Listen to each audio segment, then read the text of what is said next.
Outstanding. Hello, everyone. I'm Violet Paladin, and I'm joined by my real life wife, Aura Draws, Hello, Nyas. Sleeping Dragon, Drinking something right now, sorry. Drinking Dragon, Lasse. Yeah, right here. Lasse, your microphone and stuff is constantly just making you like flicker in and out of existence. I love it. I know. It's a problem for you and me, my friend. No, it's just funny like, on the Fugi tech because like you go dim when you're not talking, so you're constantly just flickering back and know. forth. It's like Tracer out I of phase. Mavzuck, Is everyone? and then Saru. Speaking Goblin, I see. Already in character. I love it. All right, so we left off 2 months ago. Our thrilling non-heroes, they got arrested and thrown in jail, and they were sent to death. However, didn't work out that way. Everybody's dead now. However, after your thrilling escape, you realize you're on an island in the sky. Or he looks at them, you're all monsters killing all these people. Or just Hey, actively hey, hey, stabbing they somebody. won't- I can't they believe you won't would do this. This is self-defense, if anything. All right. I was like, Order looks at the Mela. You kill people with that crab hammer of yours. I can never look at like a. Hey, either that or your life. What do you prefer? I saved your life. Yeah, and then I helped you with yours for a moment there. And I saved you again. So, Are we keeping what's count? the point? Gotta save my life again. Okay, then I'll save yours again. All right, everyone give me investigation checks while you're arguing over who saved who the most. Investigation. Oh, nice starting off strong, huh? I did not expect that. My bad.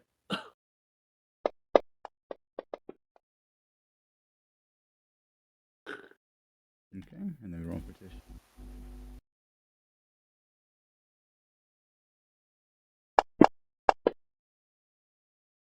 Nice. So, as you guys are trapped on this floating island, you don't know how you got here necessarily. You just know that you woke up here in a cell.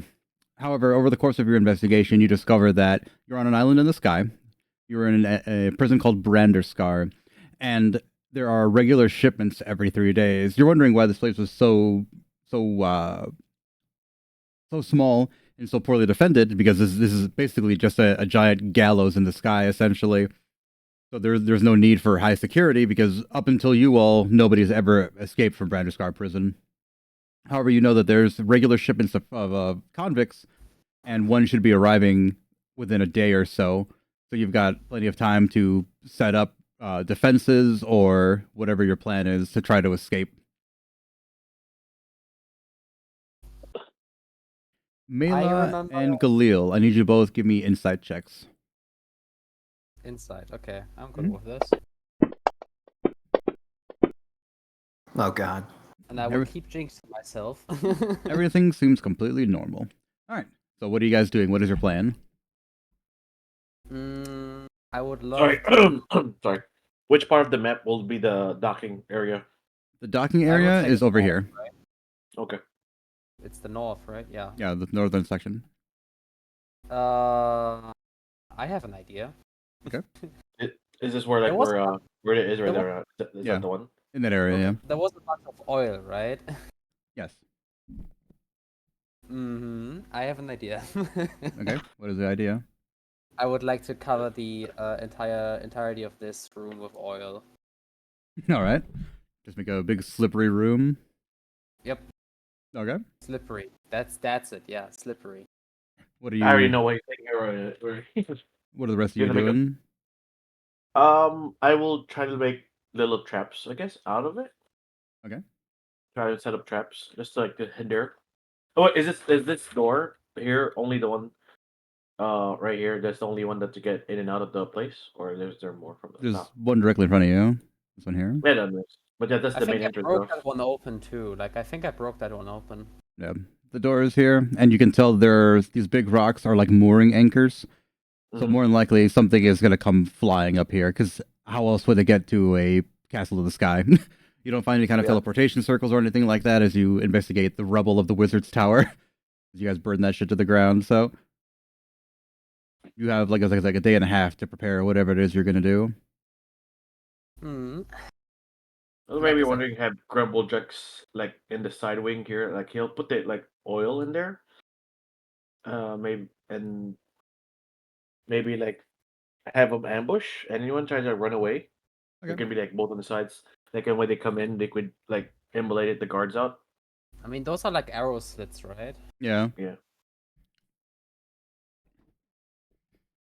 I remember that much. Yeah, but So there's yeah, not enough of us to make a defense, so it has to be like an ambush attack. yeah, I would love to make this a little slippery, at least. Yeah. I'll make it difficult Wait. terrain. Is that an issue? Okay. Tish, meanwhile, just Mm, kind of yeah. like sits down and she's reading books the entire time you guys are working and doing whatever you're doing. Is that like I said? Okay, no. I was gonna say make it douse it enough instead of can that all be also be ignited? Yeah. Do we have enough to? Okay. Yeah, you have more than enough lamp oil, every other kind of oil, and you have enough time. You don't have to like spread it now. You could wait until people actually show up and then do it. So it's not an Yeah, issue. Who would win, the prison ship, a prison ship, or 4 people, or 4 idiots with prep time? 100%. Yeah. Uh,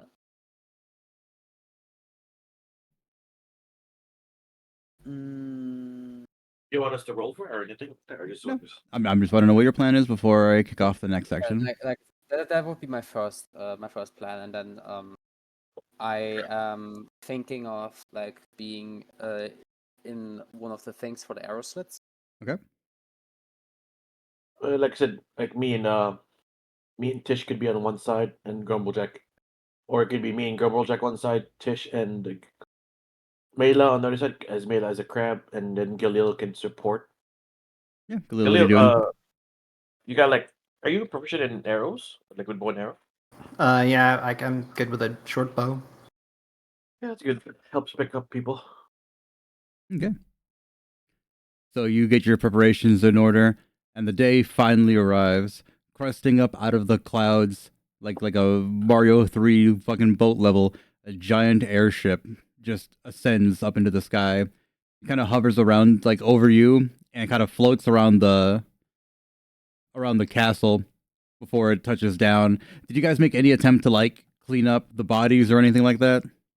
Of Oh, course. I would have done that, yeah. Okay. Well, I would have told Grumblejack to eat the bodies. Jesus Christ. I mean, It's- he's hungry, isn't he? He's not. He's It's a an hungry easy boy. way to hide the evidence. If there's no bodies, then no one died. Rumblejack The- needs the- fuel. The airship floats around and it actually hang on. Do I have a token for that? I might.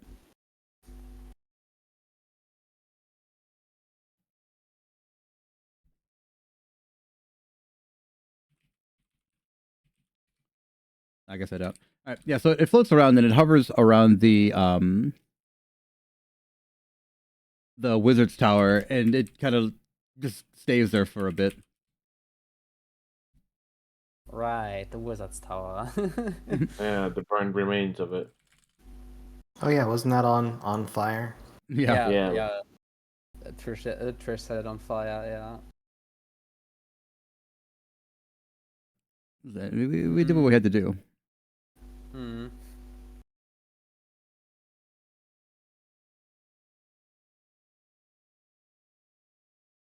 So, what next?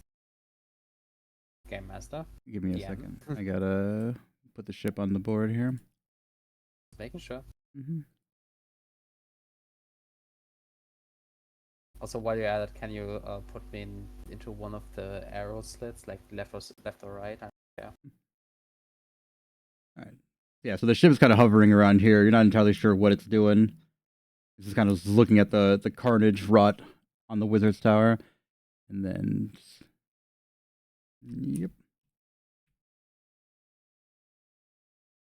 Is there not a door here? Yeah, it's for some reason I can't get through the door. I'm Yeah. not sure if it's just not open. Oh, maybe it's just as it's closed. Those are arrow slits. Those are not doors. Like Yeah. There is it's it's doors here for me. Yeah, there's a door now. I added one. Yeah, there's a door over here. That one was there to begin with, and this one should have been a door. I just didn't add it for some reason. Oh, Okay. this should be a door, and this is a door too. Yeah. Okay. where's the door? Where's it? Oh, there. Yeah. Okay. Okay. I would keep it open. Yeah, I'm just saying what the conditions are for it. Okay. So the ship kind of floats around, and it goes back to the very frontier and kind of hovers. So you hear a loud voice going, "Prisoner transport approaching the prison," and you kind of just stand around, just waiting for a response. Mm-mm. Uh, I look over at Erda for a moment. Any ideas? She shrugs and just smiles at him. Can I? I have an idea. Mm-hmm. So I assume that like I could just take some of the guards' clothes, right? Yes.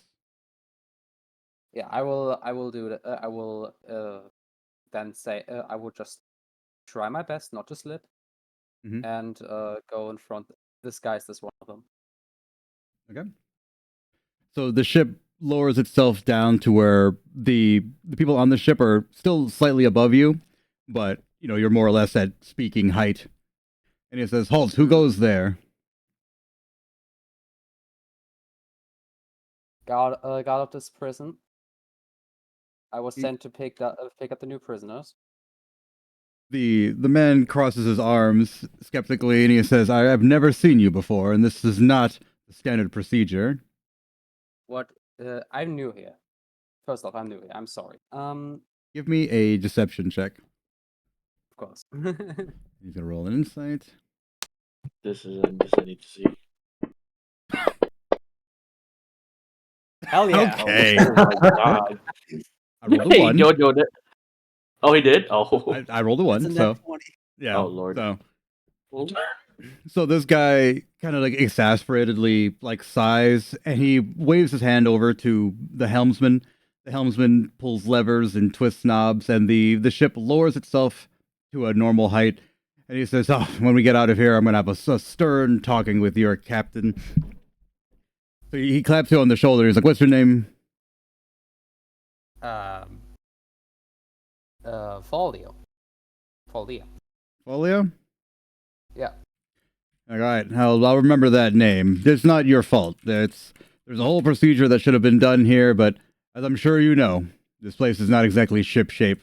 So we'll take care of that eventually. Yeah. It's been a wild few days. Okay. So, let me add these guys to the combat tracker.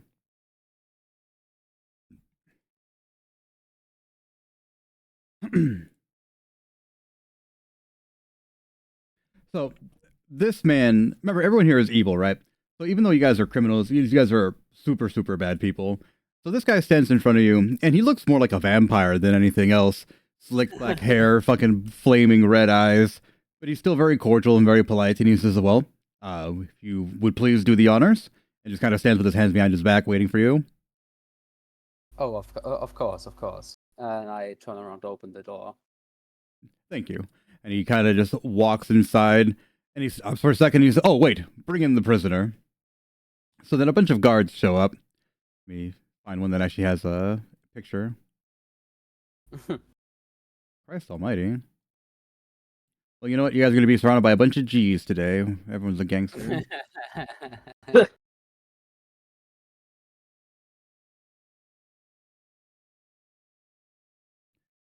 And one more guard.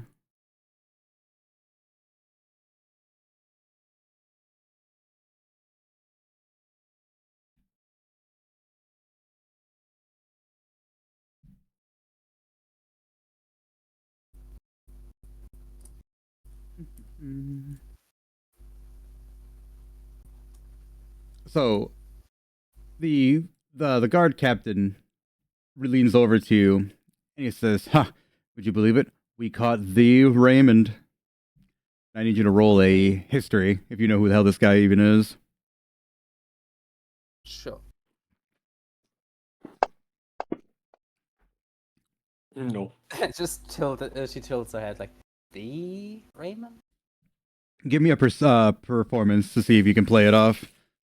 You're just uh huh. Better. Yeah. So you have no idea who this guy is, but you get the idea that he's important.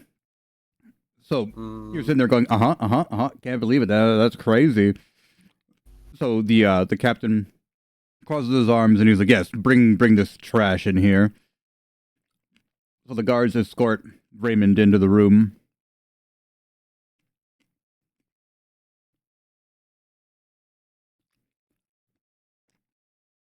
Okay. So the guard captain stands there with his arms crossed and he says, Raymond, whose last name I forget, Moregrave. More. You stand convicted of several crimes. Murder, theft, betrayal, all things that we as evil people can understand, but your main crime? Being sloppy, getting caught. Weakness that we cannot tolerate.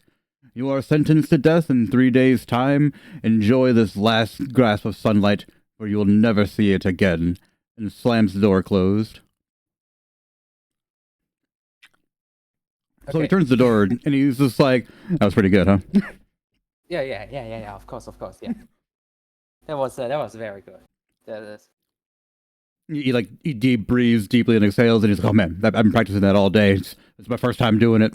Usually, I'm and he's just telling you his entire life story, and you're just like, Meanwhile, inside, Erda, you're sitting there, nose pressed up against the glass, and you see the guards bring in a random guy.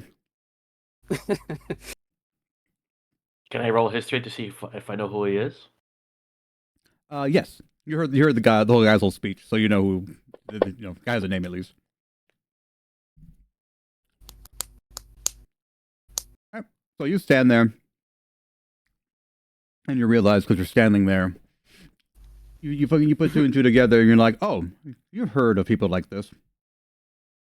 This guy is basically like Hunk from Resident Evil, where they go into missions. He's the only one that comes out alive, and people used to think it was just good luck or whatever, but it was very quickly found out that like no, he was the one killing everybody in his party and just taking their stuff.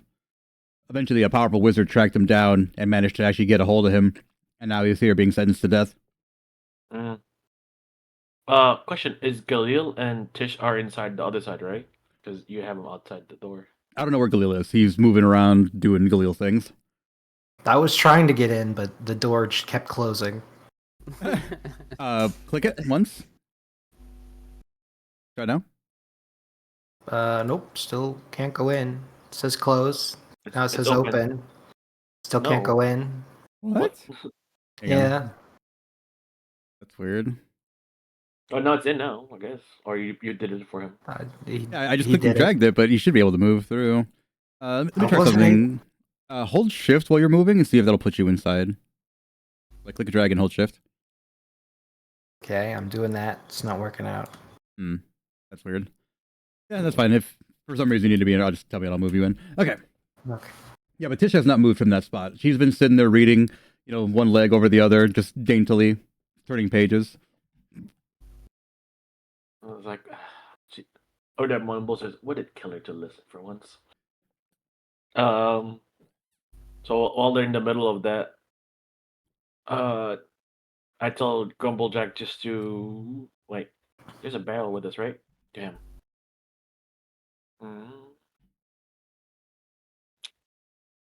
I tell Grumblejack to go after what guard number? No, guard number 1 to rush Okay. out and I'll rush guard number 3 and Galil can snipe the other ones. Alrighty. Is that your plan? Oh, I mean, I can't throw the oil. He's in the middle of the oil now. Mm-hmm. I mean, you could just It's hard being a DM and a member of the team. Like, I have an idea. I mean, if you want to do, I mean, I'm just saying it's one of my plan, but Yeah. Tish is there too. What does Tish want to do? Tish hears the commotion and just sighs, closes her book, and just daintily like walks over to you. And she sees all the all the arrows and just starts doing the little like Ojo-sama like covering them out. She's like, "Oh, did your little plan not working? Hmm. Hmm. Hmm." Ignores her. Either you do something, or I'll start going in there, and we'll just rush and kill them all. Well, she just kind of like fills her cheeks up with air, and she's like, you could just wait until they're done. You could just put the guy in the cell, and then we just kill him on the way out. That could work as well. Well, Yeah, it's like, or they just like rolls her eyes at Tish. he leaves the door open, and then just kind of just goes somewhere. So is that your new plan, or what are you doing? Sure. Okay. I mean, I'm kind of stuck where I am. Yeah. So the guards move. Also, did you guys clean up the area, or is it still completely destroyed? I would say so, yes. I would say we cleaned them. Okay. So they get around, and I'm gonna roll some checks for the guards. Okay, and that guy notices. The guy does not notice. That guy definitely notices. That one's dead. Okay. That one's What? dead. He So looked they- a little too hard. Blew a blood vessel. Well, like, he's so not paying attention. Like he might as well just fucking be a corpse.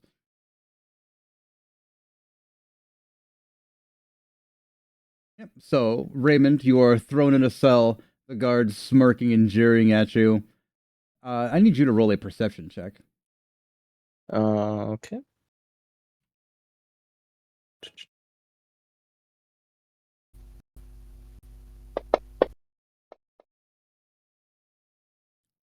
So they throw you in there, slam the gates closed, they lock it, and they're like, you hear the guards audibly talking to each other, two of them at least.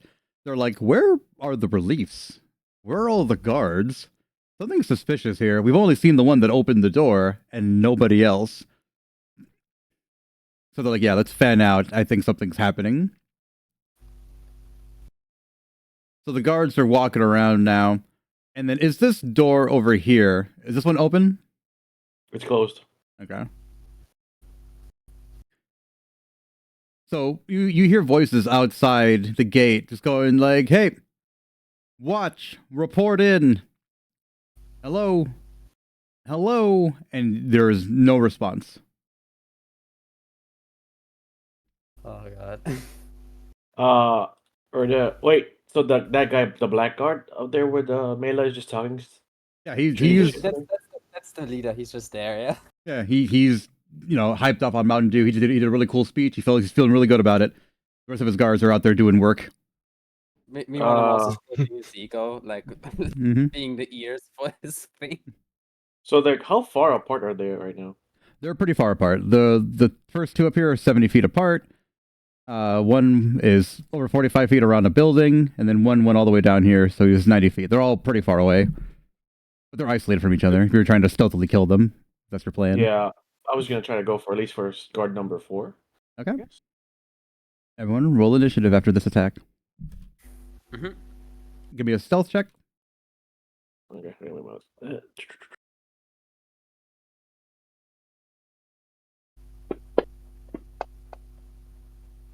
Okay.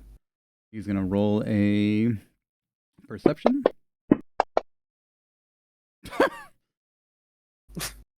The big Uh, yes. Could be a good thing or a bad thing. Wouldn't you like You're to know, welcome. Weather Boy? All right. What's your plan? Sneak up and just shank them. Okay. So Oh, actually, I was gonna ask you: is there's like also a door down here, by the way? Like right there's not here? there's a door in this corner. I just for some reason didn't add it. Okay. Oh, no, there's a door there. Yeah. Right. Oh, it was okay. Sure. Yeah, it's in the corner. Okay. Oh, what the Yeah, hell? so you're up in the ramparts. They can see you. Also, something I don't know if I mentioned at the very beginning, but it is always nighttime here. It is always dark. So if you're outside, unless you're like literally covered in like a torchlight or something like that, you're obscured and hidden. There's no like daylight per se. How do I roll the assassinate again? Assassinate is an automatic thing. Let's see here. Well, isn't there a thing I had to like do on myself? Like It's a guaranteed crit, so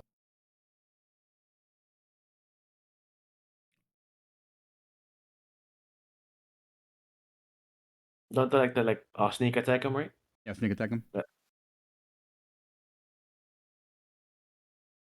Oh shit. Uh-oh.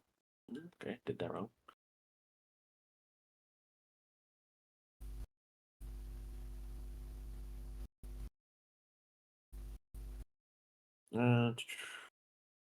Is it the wait? Which one do I have to grab for the rogue action to correct? Just All right, so do you it roll a hit myself. first, and then you're going to go to the sneak Okay. attack. Mm-hmm. So roll to hit him first. See if you hit him with advantage. Oh, I mean, One more, just see. I get a 20. double crit. Wow, double 19. Okay. All right, so what you're Wow. going to do, you're going to hit the magnifying glass on your sneak attack, drag the sneak attack effect onto yourself, and then do your damage, and then it'll automatically do the sneak attack. where's the? I did have it. Okay. So drag the thing for myself, then roll again or no, or just do the damage. Do your damage. Yeah. I don't think it did it. It just did. Ye- There you go. Yeah, so you have to grab the sneak attack effect, put it on yourself. Yeah, I did, which I did, right? Or no? I didn't. It said it expired. I don't know. Either way, you run up behind him and you just shank him in the neck. Ah! He's gone.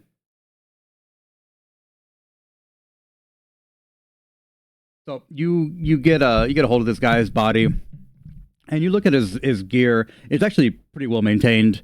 All of his equipment is in good working order. There's no rust. There's no dirt. His uniform is clean. His hair is cut. It's kind of strange how different the quality of people are on that ship and on this Yeah, that's on this weird. prison. Okay, Can Galil, what I are you drag doing? Can I drag that body into the? This is the dog compound, right? Yeah. Okay. Didn't you want us all to roll initiative? Yes, everyone roll initiative. You're not in combat officially, but whenever combat starts, we'll have that initiative ready. Yep. I'll go next time. Okay. Guard 4 is dead, I think, right? Yeah, guard 4. Yeah. Yeah, you're guard 4. You suck. Okay. Was he the one that didn't know what the hell is happening? I mean, he might as well have been. All right, so Galil, what are you doing? Well, if we're starting this off, I might as well try to take a whack at guard 1. Okay. Try to sneak up on him. Give me a perception check of guard 1. Alrighty. Wait, you're gonna do it, or he's? Oh, him. Galil. Oh, okay.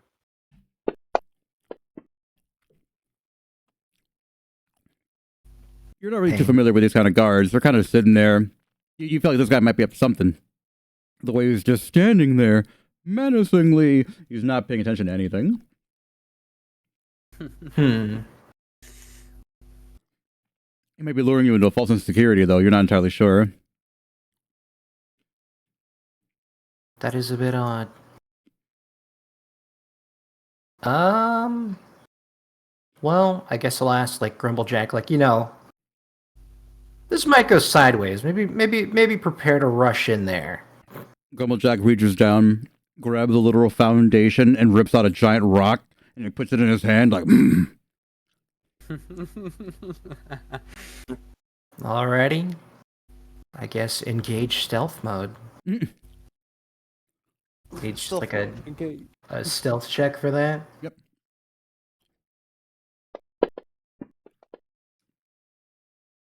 Oh, wow. God damn. Rogues, everybody, rogues, I mean, assassins. rogues Wow. and assassins. That's like 2 rogues, 2 assassins right here. Yep. Okay. So like I a need- ghost, you just drift through. You don't even feel the grass bending underneath your feet as you just slowly approach this guy who's just catching flies, mouth open, not paying attention to nothing. Alrighty. Guess I'll just try to get him from behind with a couple of daggers. Yeah. Sneak attack. Roll the hit first, and then yeah, that works. Alright, roll the head. Mm-hmm. Oh, dang. Okay. So I need that for both daggers? One at a time. You can. Okay.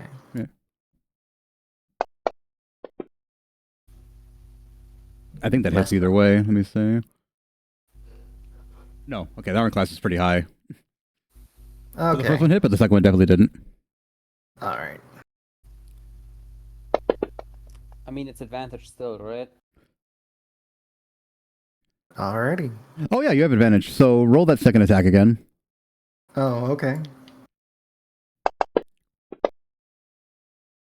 You just hit it. Okay, good.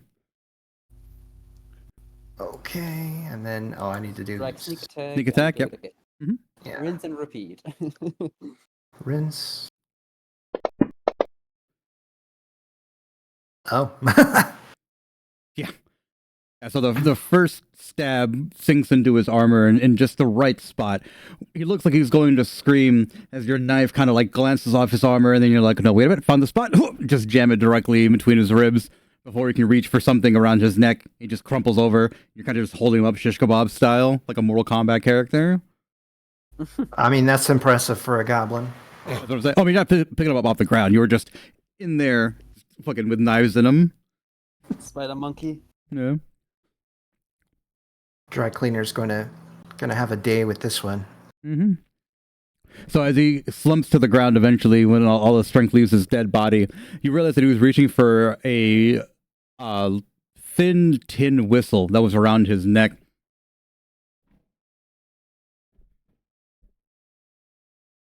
Alrighty, that's good to know that they have that. Mm-hmm. I mean, I guess Galil would take that for later if that's all right. Yeah, absolutely. You can take everything, like, Yeah. basically. You just Skyrim it. Okay. Yeah. So you you look at his equipment, and yeah, his equipment is just like with Erda. It's incredibly well maintained, well kept. Hair is clean. Aside from this guy, just must have had his AirPods in, not paying attention. These guys seem like they're actual serious guards and soldiers. That's good to know. So, what, while the Black God is talking to me, right? Mm-hmm. What is my read on the ship, basically? The ship is right now it's empty, so it was a skeleton crew piloting it, and that's all the guards that were on it. That's why the Black Guard's staying behind to watch it. The ship is in Around how immaculate many? condition. Huh? Around how many? How many what? How many skeletons can I see? Skeletons. You said there's a ship, the crew. Oh no, it is a skeleton crew, a thin crew. Oh, okay. It's like only the least amount of like. There's only Yeah. enough people just to operate everything else. Yeah. Okay. Just Yeah. making sure. I mean, that's So a it's fair only assumption to both make. You would have a crew of skeletons piloting this ship. All right. Yeah, no, but it is a bare minimum crew, and they're all disembarked right now. That's why the captain is there to watch the ship, make sure it doesn't float away. Yep. Yeah. And the ship is in immaculate condition. It's a perfectly viable ship. For now. Good. Mhm. Just wanted to make that sure.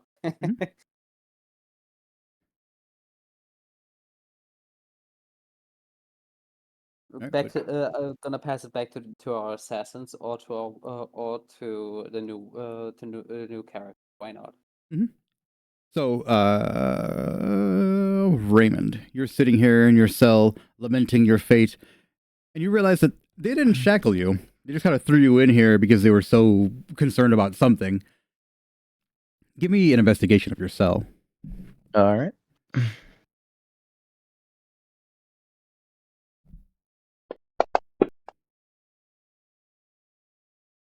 So I said you're not manacled. You're just thrown in the cell, and you know the sights and the smells of a hastily cleaned up blood.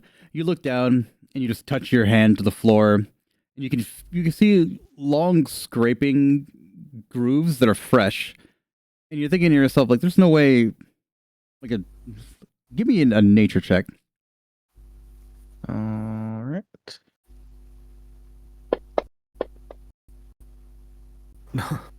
Natural 20. So you look down and you are just kind of in shock, baffled, bamboozled, really, because these markings seem to be made from like giant claws. So you're thinking to yourself like they must have kept a wild creature in here, like a giant enemy crab of some kind. So as you poke around, you realize that this door is locked, right? But the supporting bars and everything are completely bent out of shape, and you could probably knock this door down yourself. Okay, I will try to knock down the door. All right, give me a strength check.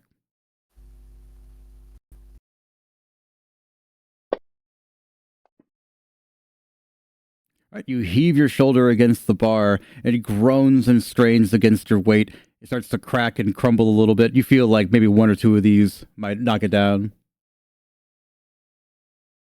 I try again. All right. You slip in between the bars and kind of bonk your head, and you're like, "Oh!" I guess I keep trying. Yeah, give me one more. For the money, two for the Gosh. show. Slightly I guess better. I hit my head. I must have hit my head a little too hard. Yeah, you're kind of dizzy, and you sit down. You're like, "Ouch!" Fuck. So, inside your mind, you hear a glowing voice telling you, "Fool, what are you doing?" I look around to see like what I see, if the voice is near me or if it's really just in my mind.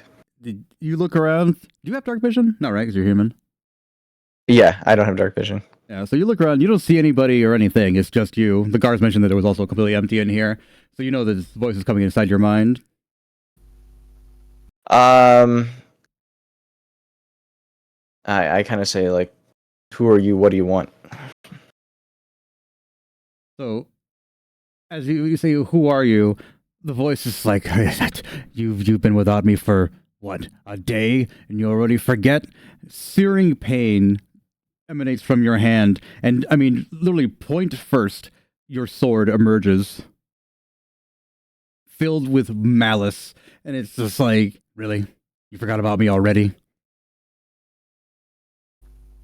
I'm sorry, it's been some time, indeed. I remember now. So you can feel the sword, despite not having eyes. It's got like basically like grasping tendrils in your brain, looking around, and it says, "What have you gotten us into now?"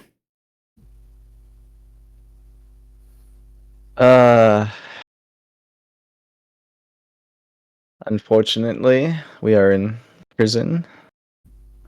I almost had the perfect plan, but if it wasn't for that meddling wizard, I would have gotten away with it. The And the sword, dog. the sword groans and says, "Fool, break us out of here already!" I take the sword and like I guess slash it against the door to break it down. As you swing the sword, it goes, "What are you doing?" "I'm a sword, not a hammer." "I know you are blind, but are you slow as well?" You have Eldritch Blast already, right? Yes. "Fool, use your magic." Alright, I take a step back and I cast the Eldritch Blast at the gate. Just give me a 20 roll. Just don't roll a 1. You just want me to just roll a regular dice? Mhm. Okay. I'm gonna make him roll the one by accident. Oh my Okay. gosh, John. Yeah, so Almost was. Almost was. yeah, I was like, "Come on, you shoot through the bars." Fuck. So you managed to, because Eldritch Blast is actually like several blasts at once. You just kind of just shotgun, force push everything out of the door. The door goes flying off its hinges. This is directly above here, so I need these guys to make a system save. See if they heard that.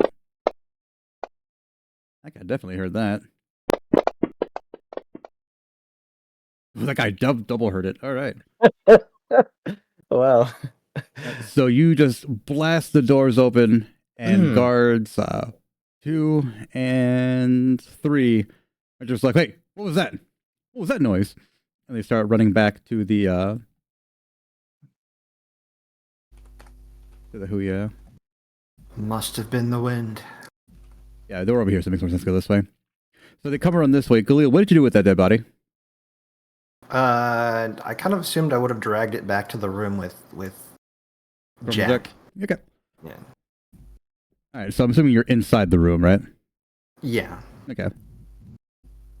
So this guy's running. He's going to make a crucial perception check.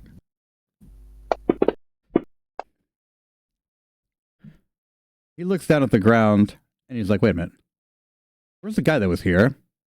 And he starts yelling for the other guards. Hey, everyone else report in. Guard number 2 comes around the corner, and he's like, hey, where's everybody else? And they draw their weapons. And like, if everyone doesn't come out now, I'm sounding the alarm. Erda, you're sitting here laying in the bushes. There's guard number 2. Galil, you're in the doorway. Here's guard number 3. Crucial. Sneak attack time.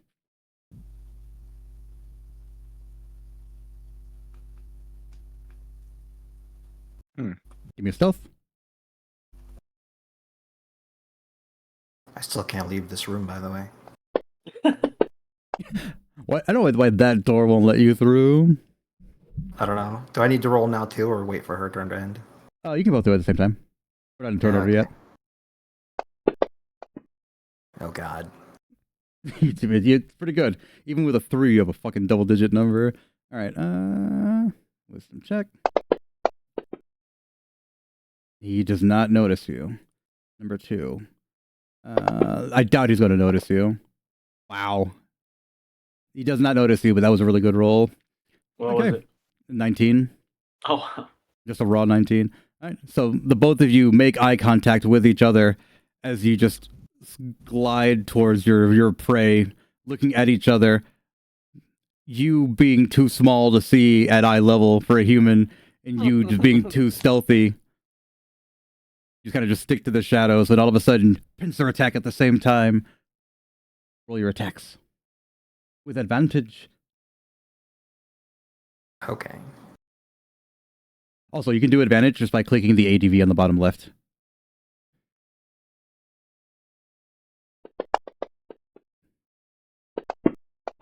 Mm-hmm.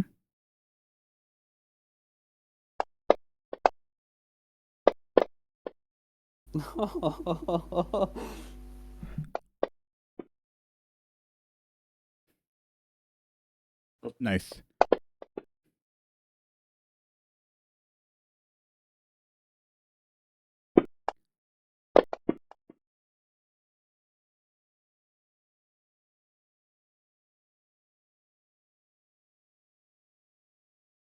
Okay, so that guy's dead.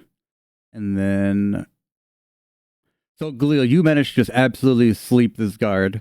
He's not having a good time. However, Erda only managed to do glancing damage because this guard actually noticed his friend being murdered. He's like, wait. So as he turns to look behind him, the knife just kind of dodges. I need you to make one last attack. See if you can throw a knife and hit this guy. Alrighty. oh, is it me or her?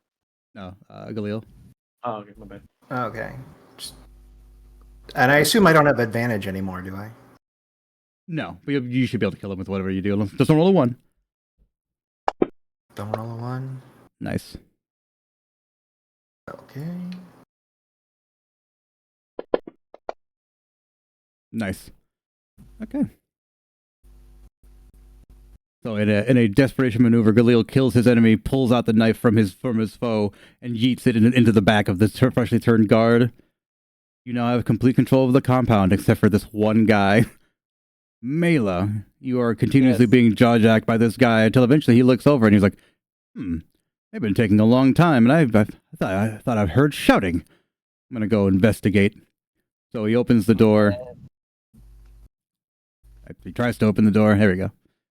He walks through. Doors, the final boss. I'm Okay, telling you. I will.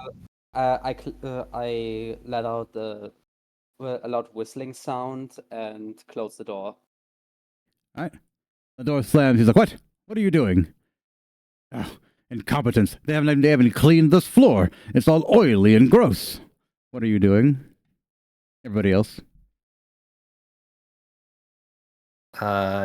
Lighting an arrow on fire. So Tish walks over. She's just like, "Hang on. Let me show you something really cool." So she just opens the door, and this guy's standing there, and he realizes that he's standing there.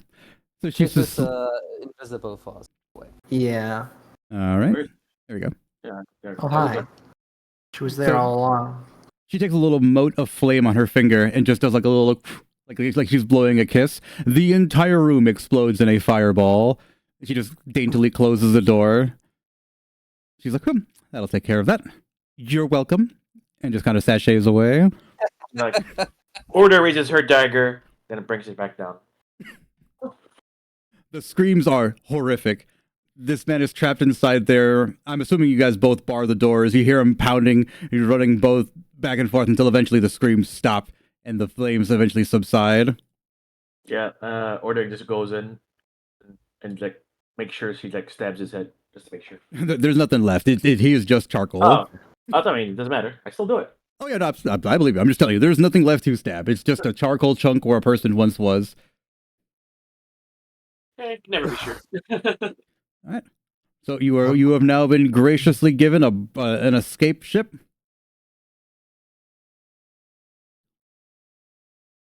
And So what do y'all do with it? Order looks at me. I Like, how I was talking to him. I feel like throwing up. I'm gonna be honest with you. Your social battery is beyond drained.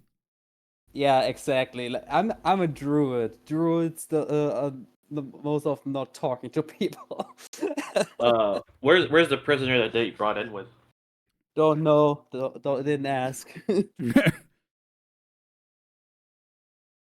So Tish looks over at you, Erda, and she says, Order just rolls her eyes. It's passable. She kind of just like purses her lips. Okay. So she snaps her fingers. Honey, go get him. Grumblejack just, okay. Boom, boom, boom, boom. And just stomps off.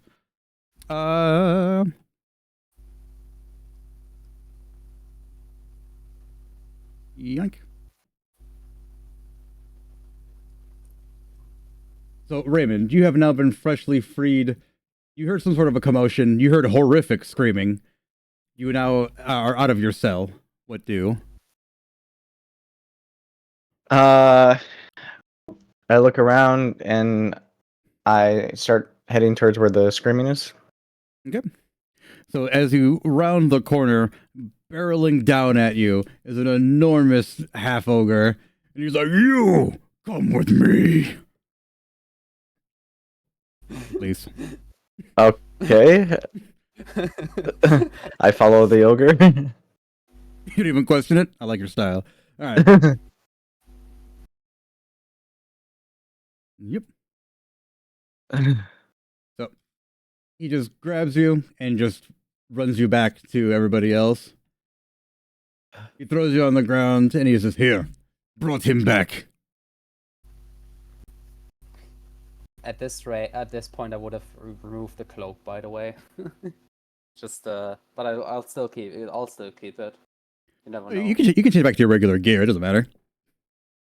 Yeah, but still. Yeah. Okay. So yeah, And- Raymond, you are thrown on the ground. You are now surrounded by 4 people you've never seen and a giant ogre that brought you here. And what group is this? What do I owe the honor of this rescue? I assume this was you are doing? Well, this was It There was a was happy something. coincidence for you. Really?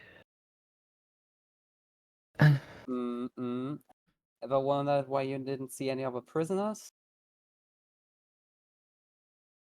Well, I had just got here not long ago, and I've only been here for a little bit, but I What assumed, about the guards? you're right. There were indeed a lot less than the last prison I was in. So there's a small gnome to the side of you, and she says, "A lot less, honey. There were no guards, other than the ones that brought you here, and this one doesn't count." And she points at Mela, who's still in the guard clothes.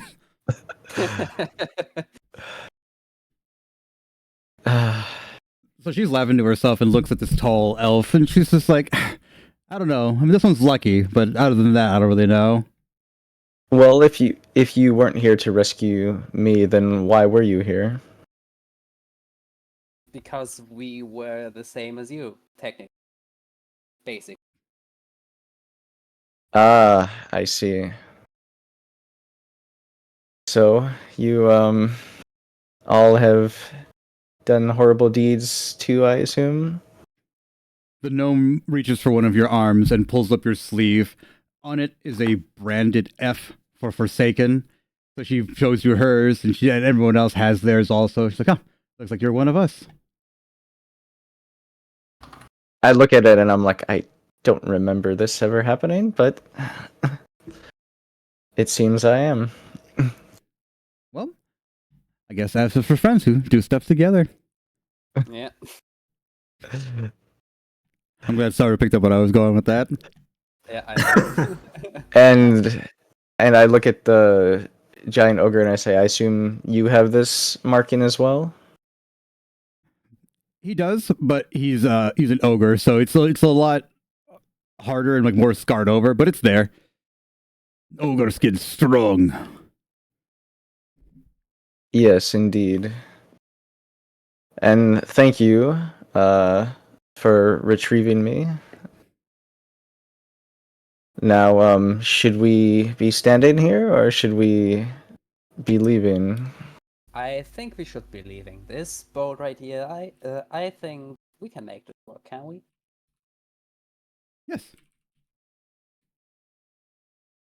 Right. So, Nora, by the way, we're going to change scenes entirely. Okay. So you clear the dungeon completely. You hop into the boat. With a little fiddling around, you eventually figure out how to maneuver it. Tish obviously takes the captain's seat. And anybody who protests, she just kind of like dismisses it and asks if any of you know how to spell jam. All of you roll intelligence to see if you even know what that is. Just straight up intelligence, right? Dark. 11. 18. 9. Okay, so Galil, you're actually pretty well known, well read about this topic. Erda, you don't know anything about it, despite being friends with Tish. And then Mela, you have heard of the phrase before, but you're not entirely sure. I'm assuming Galil will explain it, but spell jamming is basically controlling ships through the astral plane using intelligence. So only high-level spellcasters or people with very high intelligence are able to do that effectively. So the fact that she's able to do that is very impressive, and more than likely belies an intelligence that she did not display during the mission.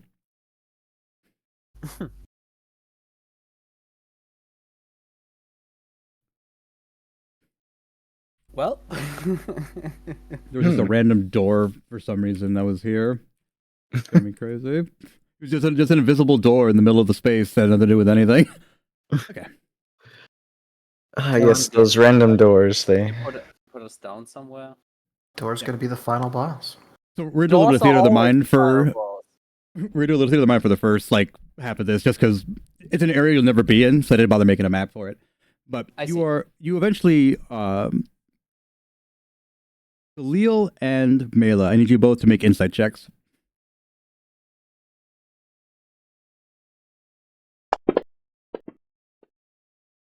14.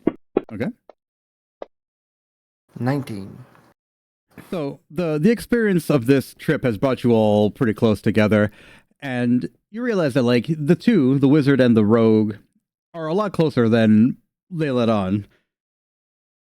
They're sitting there talking to each other, looking over at you, writing things down, whispering to each other. The little one's always laughing, the other one's always smiling, but it's always both with a very like sickly, malicious intent. You're not entirely sure what the hell's happening. Eventually, you pass about maybe 2 or 3 days worth of travel. There's plenty of food on the ship and everything, so you have to worry about surviving. However, you go contrary to where you thought you were going. You fear they would just touch you down on the ground and then everyone just kind of break for themselves. But they seem to be bringing you somewhere. They don't make any mention of that to you. You just realize that as you travel with them. What do you do with that information? I mean, if I could just turn into a bird and fly away at any point. Yes. You don't feel like you're being like held hostage or anything like that, but they definitely aren't like telling you what's happening. They're just kind of doing whatever, and you're along for the ride. I don't need to. I don't have the need to go and try to flee unless they, they hurt me, steal my organs. You know that. Yeah. What about you, Khalil? How do you feel about the situation? I think, based on like prior interactions, that it's clearly they want us to do something for them, and I'm just hoping that they're going to pay well. Very practical. I like it. So, several days pass, and you eventually find yourselves on the outskirts of a forest that is immaculate. And one thing that's the most strange about this area is that there is sunlight. Normally, it is completely dark. It is dark, midnight in a mine shaft dark. There's not even the moon to guide you half the time. So the fact they were able to find this place seemingly without any kind of tools or anything shows that this is where they meant to bring you to begin with. You touch down in a verdant glade. There seem to be like actual animals and things running around. It's what even for evil creatures, you're like, damn, this is some nice shit. This is beautiful. But especially for me, I'd say, because I'm good. Yes, absolutely. So the ship touches down. Tish kind of just waves her hands over the sides of the ship, and in Gnomish starts calling people. You speak Gnomish, right, Raymond? Was one of the ones. Yep. Yep. So you understand her. She's just saying, "All right, darlings, come, mommy's back." I guess I start walking over to them. She's calling to the people who are out of the ship. So as she's calling down a bunch of humanoids, humans, orcs, elves, everything, they're all kind of like hurriedly running over towards where she's at. All of you who see this, make a perception check.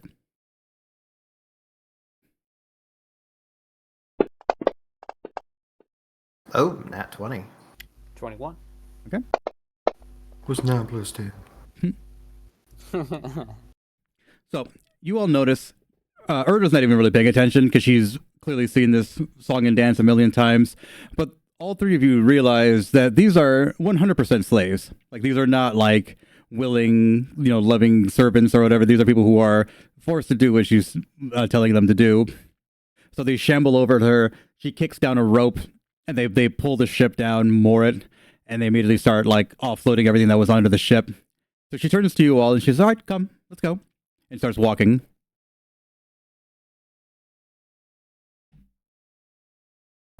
Following slowly. Okay. So you all follow. Or they're just gonna just take up the rear. Yeah. So you walk for a small distance, maybe like 100 yards or so, and you crest a small hill, and then down in a valley is a beautiful mansion. Just completely immaculate. You can see more of Tisha's slaves working around, cleaning the windows, scrubbing the roof tiles. This place is immaculate. Gorgeous, gorgeous. So you start walking now on a path, like an actual like cobblestone path, and servants are walking up to you, offering you food, offering you drinks, offering to change your clothes, to bathe you, whatever you require. They just want to be of service. None of them make eye contact with you. They're all just incredibly nervous, but they're kind of aggressive in how they're trying to like help you. What do you do? I'll just refuse. You just refuse. Yeah, kind of. Okay. I don't need it. I don't really need it. Right. So you refuse their services, and they kind of look at each other nervously, looking up at Tish briefly, looking at the ground again. They kind of just shuffle around, and she says, "Well, did you hear them? Leave!" And they just kind of scramble over each other and just run off to go do other things. So one of them approaches you, and he hands in front of him, and he bows, and he says, "Oh, mistress, I did not know you'd return so soon." And she just completely dismisses him and just walks past. So you keep walking, and eventually you get to the actual door of the mansion. So she looks back at the guy that she walked past, like just furious. She's like looking at the door as if to say, like, "The fuck? I have to open my own door." So the guy just immediately, "Oh, I'm sorry," and just runs and opens the door, and then just throws himself on the ground in prostration. So she just titches and just keeps walking inside. So as you enter the main foyer, you see at the top of the stairs, there's two half moon sets of stairs leading to the second balcony. There is a incredibly well dressed man in what appears to be like religious robes, and he just throws his arms open wide and he says, "Welcome, welcome, friends. These are new faces. I have not seen you before. Please introduce yourselves. I am Cardinal Thorn." Or then just gives a slight bow to the cardinal and makes a way to like a couch nearby. He touches his heart and bows. "Ah, yes, Madam Rhoda, I see you've returned." Can we like glean anything from the types of robes he's wearing? Yes, roll a history. Question: Can do you I- have a map for this, Violet? No. Or no? Okay. No. good, Can I that do made as me- well, or Yes, everybody who wants to know stuff, history. good? Yeah, you'll never come back here again, so I didn't bother making a map for it. Okay, that's what I was like. Yeah. It was just the theater of the mind. Okay. Yeah, so you don't know any particular religion that would follow these robes. This guy just has immaculate drip for no discernible reason as far as you can tell. Alrighty then. So he says, I'm sure you're hungry, you're tired, I'm sure you need rest, right?" Just looking at you like eagerly. Well, I feel a little. I feel like how many times? How many? How long have we been traveling? Let's say 1d6 days. So it has been 5 days. 5 days. You've had traveling rations. You've slept rough on like the bunks in the ship or whatever. They weren't meant for like long distance travel. It was just basically a shuttle. So you could do with a little bit of food, a little bit of rest. Yeah. A nap sounds nice. He says, "Yes, of course, of course." And you, Khalil. I think at this point, Galil just kind of like puts his hands up in like exasperation and just like, okay. He says, "Oh, yes, you seem to be very tired." And he just puts his hands over his shoulders and claps. And a bunch of servants come and just pick you up, Khalil. He's like, "That one needs special treatment." Khalil, you are just whisked away faster than you can even possibly imagine. Your clothes are removed, you're thrown in a bath, and you're scrubbed. It's like the scene from Beauty and the Beast where he's just mad as fuck in the bathtub. Sounds about right. You're dressed in fine raiment, and then you're just yeeted onto a bed and told, "Sleep!" And the door slams closed. I forgot my keyboard was magnetic. I put an Allen key next to it and just stuck to it. I'm like, "Oh my god, I'm a wizard." Yeah, you were just told, "Sleep." Galil, you are surrounded by gold and jewels and fancy vases and fancy paintings. You're just like, I don't even have to leave this place. I can just live here forever." The rest of you who aren't sleeping, what are you doing? Is kind of just looking around at this place, seeing what it is. So Having as you look around, you see there are piles of clearly stolen treasure, like mismatched swords and sheaths, shields, armor, coins, and valuables just thrown in a pile. You sense a certain kinship. You're like, this person probably like me. What are you doing, Erda? I'm just touring the grounds for now. Just enjoying the atmosphere. Yeah. Tisha's strolled up to the top of the stairs, and she's kind of standing there with the cardinal, just looking up at him like adoringly, like, yes. And then Mela, what are you doing? I'm just looking around a little bit. I'm tired, but not as tired as that. You know. So you look out the windows, and you are compelled to walk outside. And you look around the grounds. The grass is like a carpet. It is the softest, greenest grass you've ever felt in your entire life. The sky is blue. You can't think of the last time you saw a blue sky. You see birds that you thought didn't exist anymore. You see large flora and fauna. Plants lean towards you as you approach them, and they smell sickeningly sweet. Yeah. Yeah, it's just probably sleeping. Yeah, it's bedtime for her. So out of the wilderness comes an enormous stag. It like a 30-point deer essentially.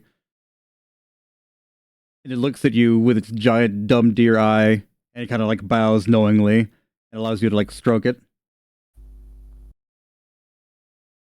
Carefully reaching your hand. As you approach this creature, you sense a sudden wave of calm. You feel like this animal couldn't hurt you if it wanted to. Hmm. Like it would have no desire to hurt you. Yeah. So you touch its fur and you realize, yes, this is a real living thing. It's not an illusion. Whatever this place is consecrated with incredibly powerful magic. Mm-hmm. So this goes on for like a half of a day or so. You are all bathed, cleaned, given what you desire, and eventually you are told to meet in the master's chambers for a ritual. You're not obligated. You can leave this place if you wanted to, or you could stay on the grounds perpetually. However, he looks over at Galil, who's now just dripped out. He's got his fucking Obey fucking jacket on and his sunglasses, and he says, I don't know how to put this.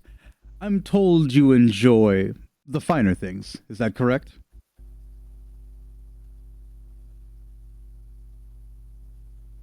Oh, he's muted. Yeah, Yes. okay. Sorry. You're good. I think Galil enjoys practical things. Money is a means to an end. Of course. So he takes that response and he says, "That's a lot more thoughtful than I was led to believe. I believe you and I are of a kindred spirit. Would you be interested in a further business relationship, Galil?" The only reason I'm still here. He laughs to himself and he says, "That's exactly the attitude that I want." So Mela, you are brought in. You're like a Disney princess now. You've got birds bringing you fruits and things. You're just hanging out, living a good life.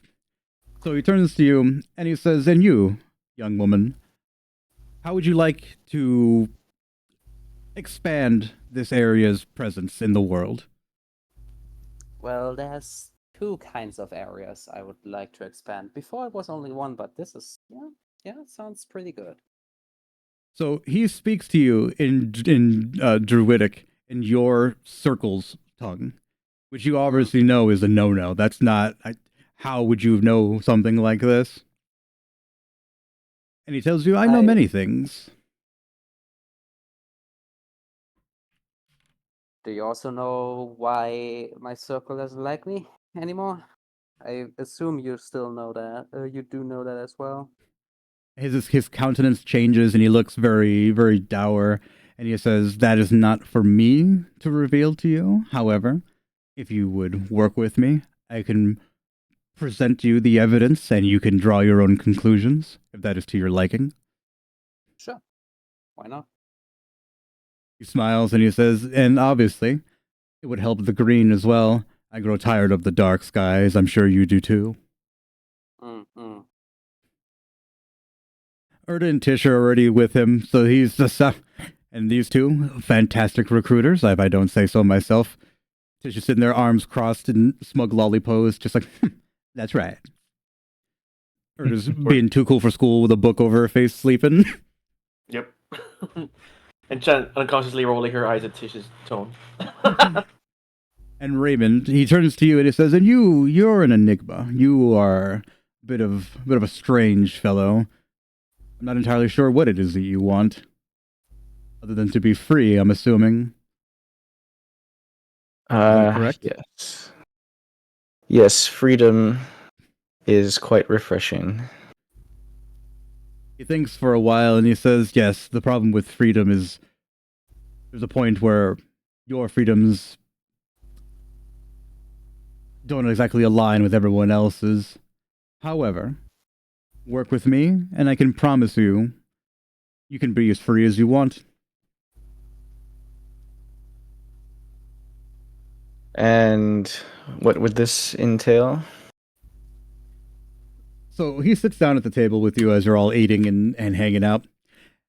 And he says, "Well, I have a problem, you see. I'm but one man, and I have a lot of fingers and a lot of pies, as it were. I require agents such as yourselves of talented persuasion to help spread my message, bring back the light, and various other things that I need done. Sometimes it'll require you to take life, which, as I can see very clearly, you have no issue with. It'll also entail you." He kind of just mulls it around for a little while, and he says, "There's no easy way to say it. You are going to have to hurt people. I am an agent of change, and change sometimes can be painful."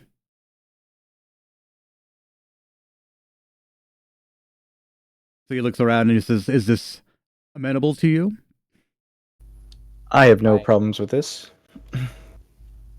He chuckles to himself. He says, "I know you don't, but the rest of you." Hurting people is what I already did for a living. He laughs. "Yes, excellent." And he points at Erda and Tish, and he says, "I don't have to even ask with these guys. They're just kind of doing thumbs up." But he looks at Mela, and he says, "Now you. I know you as an agent of life aren't exactly comfortable with rampant murder.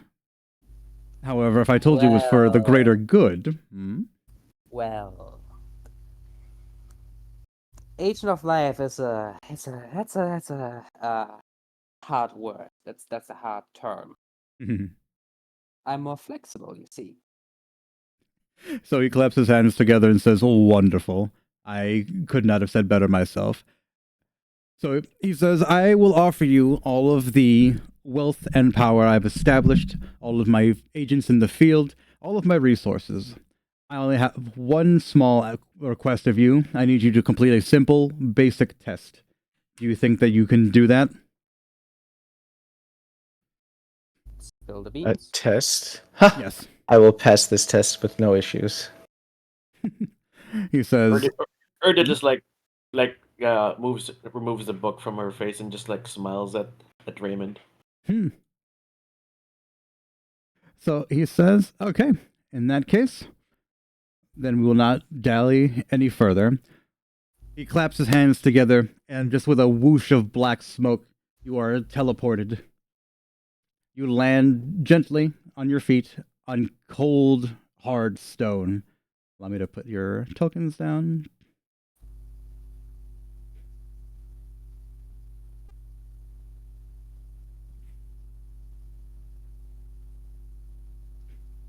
What has Grumblejack been doing?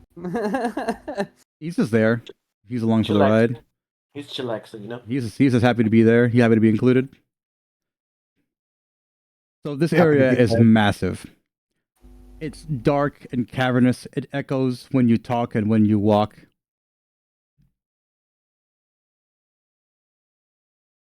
So Tish and Erda just kind of stand there, and Tish says, "Well, as I'm sure you all know, we've already been acquainted with this, so we will just be here as a supervisory role, if that makes sense."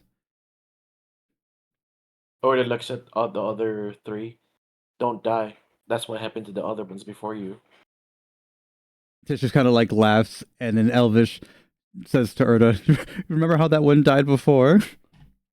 And just smiles even more. Like her smile becomes even more malicious. They're just absolutely just yucking it up over some things that you don't understand. So Tish eventually just claps her hands together and she's like, "Go, go, shoo." Yeah. Okay, let's just or just like the final device. You're being watched. Of course, Hmm. of course, we are. There's literally Sounds so many about right. cameras.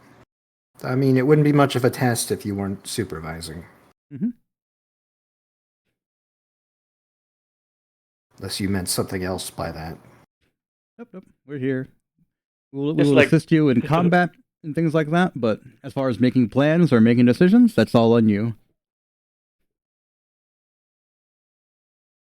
Mm-hmm. Ah, perfect. Back to not dragon.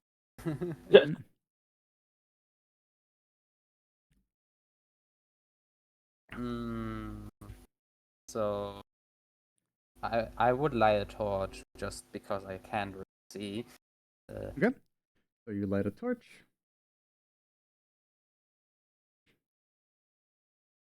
Raymond looks around to like survey the area that they've been teleported to. Okay. So So I would just you. make a. Hmm? So I was gonna be like make a cursory investigation of the area. Yes, absolutely. Should I actually just like an investigation check for that? Yes, absolutely. Oof.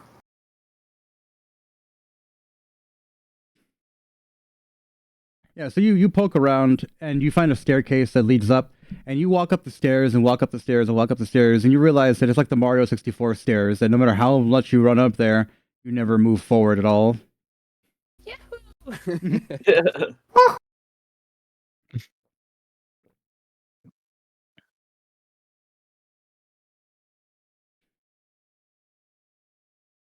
I would also like roll investigation because why not? Yeah.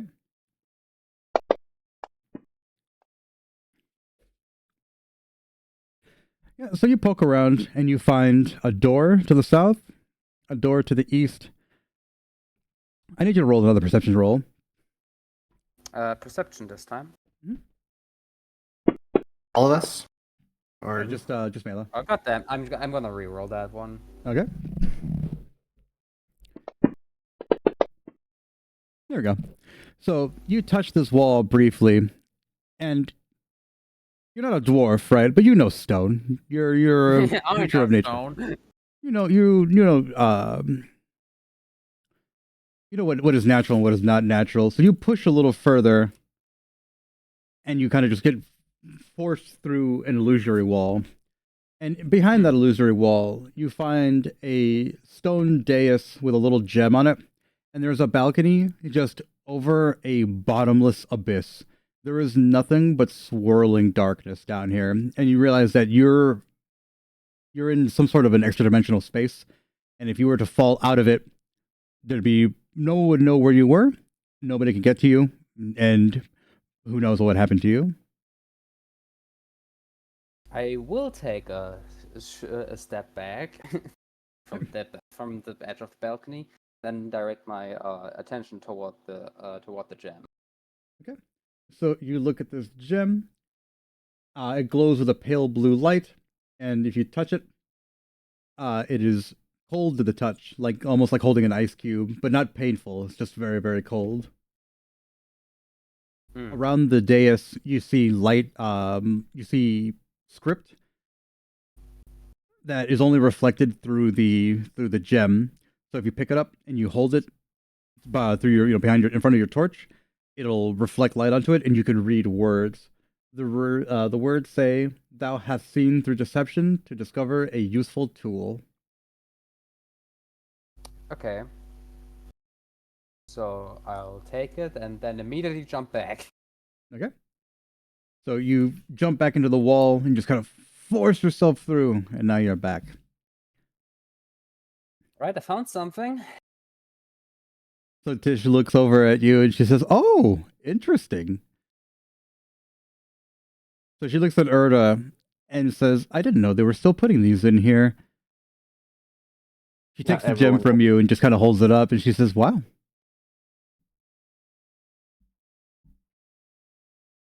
What do you say, Erda? Right? Huh.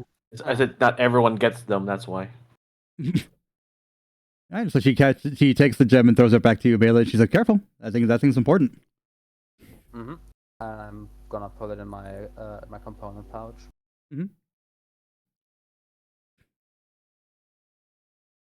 Okay, so Are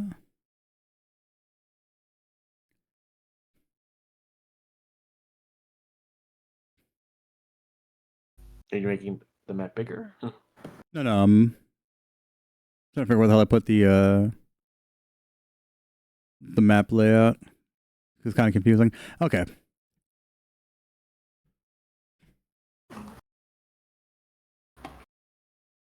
open Photoshop on accident. Jesus Christ, that happens a lot. Okay, so you yeah, so you have a door to the east and a door to the south.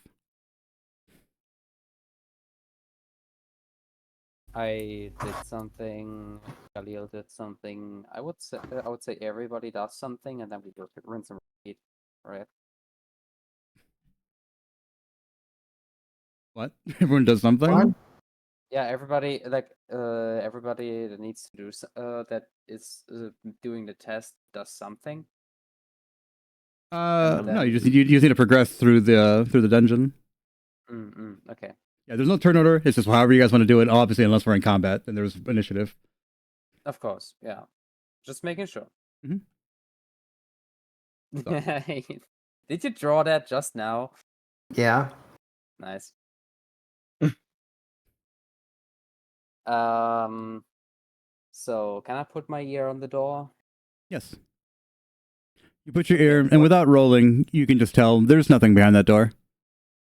Ha! I saw the little angry goblin. So I don't hear anything. Yeah, you don't hear anything. As far as you know, it's empty. Do I hear? Do I feel like something from like fresh air or something? Or it's just very stagnant? It's stagnant air. It's not mildewy or anything like that, but you can tell that nobody has been here in who knows how long. Okay, I'll slowly open it. Okay. So you push the door open. There's not even like a latch to lock it. It's just a door. Light shines into an otherwise empty room.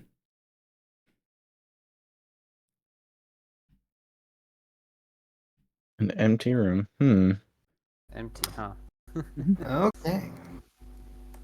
Could we do? What would we do for like seeing if there are traps? Would it just be investigation or perception? Investigation, yes. Where's Danny, what, you wanted to say Oh something? shit! I was going to. It's That's just what a hallway. Yeah. It's like or it looks at Galil's observation. Yes, it's a hallway. see if I can detect any magic in here.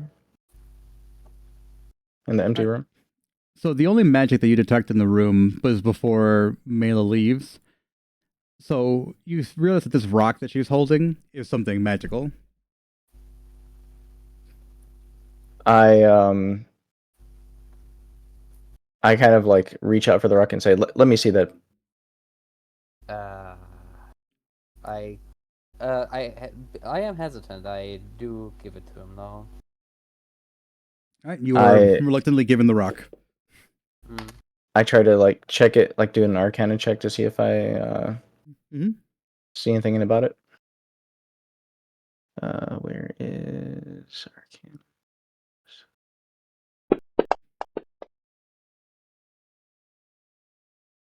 Okay. 23. So you're pretty astute about these kinds of things, probably because you've taken so many of them from people before.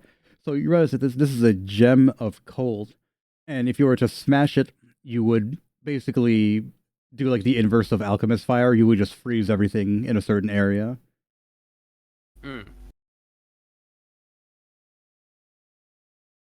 Yes, Khalil, you look through and you poke around very carefully. You're like, looks like everything here is completely safe. This floor is made out of floor. Yes. Ah, yes.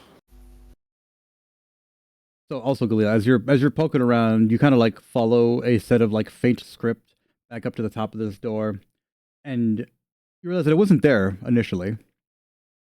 It was just you just happened to find it, and the script says, "Deception is a tool. Self-deception is death. Deceive always thy enemy, but never thyself."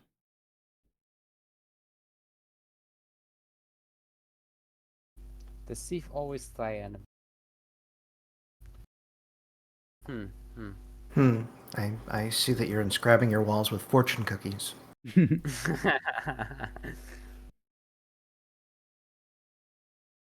So as you pass through, Yeah.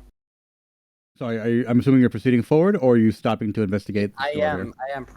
am proceeding forward. Okay. All right. Give me a perception check. Sure. Perception. 10. So, Mela, you walk across, assured that the rogue has not found anything, when suddenly you need to make a crucial, and I do mean crucial, dexterity saving throw. That was almost a 20. Almost Mela, is not you 20. are skewered as giant javelins come flying through the room at different intervals, at different heights. How much damage does it do?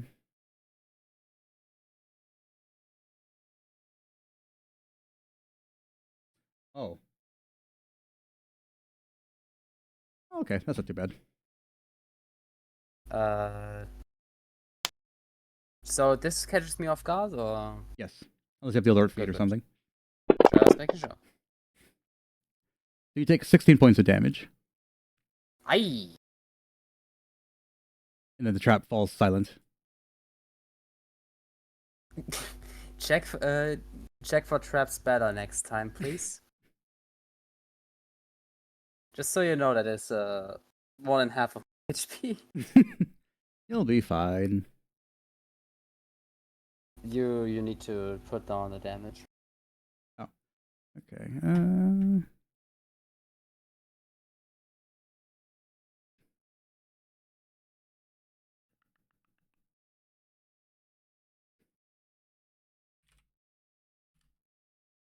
There you go.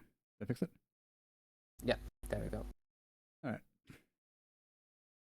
So, Mela, as you pull the javelins out of your body and just kind of scrape your way forward, you find a door, and now filled with the blood that you spilt, the message is a lot clearer. It says, "Thou wert deceived, pain is thy reward." No kidding, huh? But there was a door in front of you, and like the first one before it, it was not locked. Not even able to Is be there locked. another message beside that, or Yeah, the message is above the door that you were deceived. no? Is that if there's another message beside that one? No. Okay, can I just call the others before I proceed myself? Yes. Also, I would like to cast Cure Wounds. Right, cure yourself. Galil, you hear Mela calling to you and to everybody else to follow her.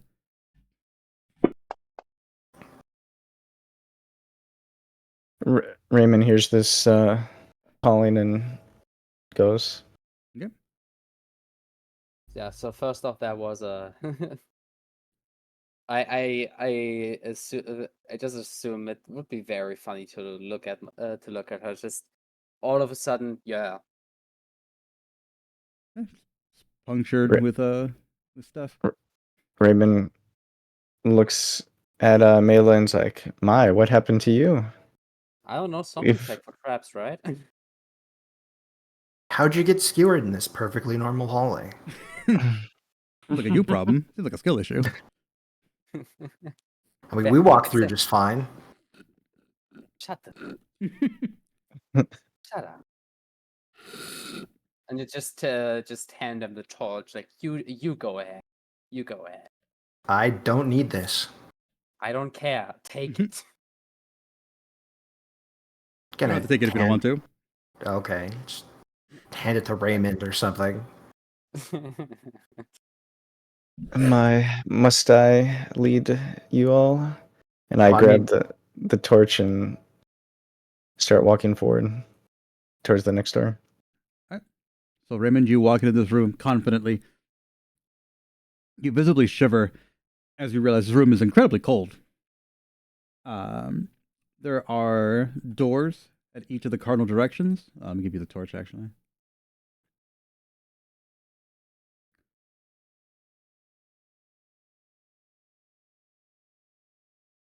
I wish I could just drag the effect from Mela onto you, but I have to like eliminate it and then put it on a.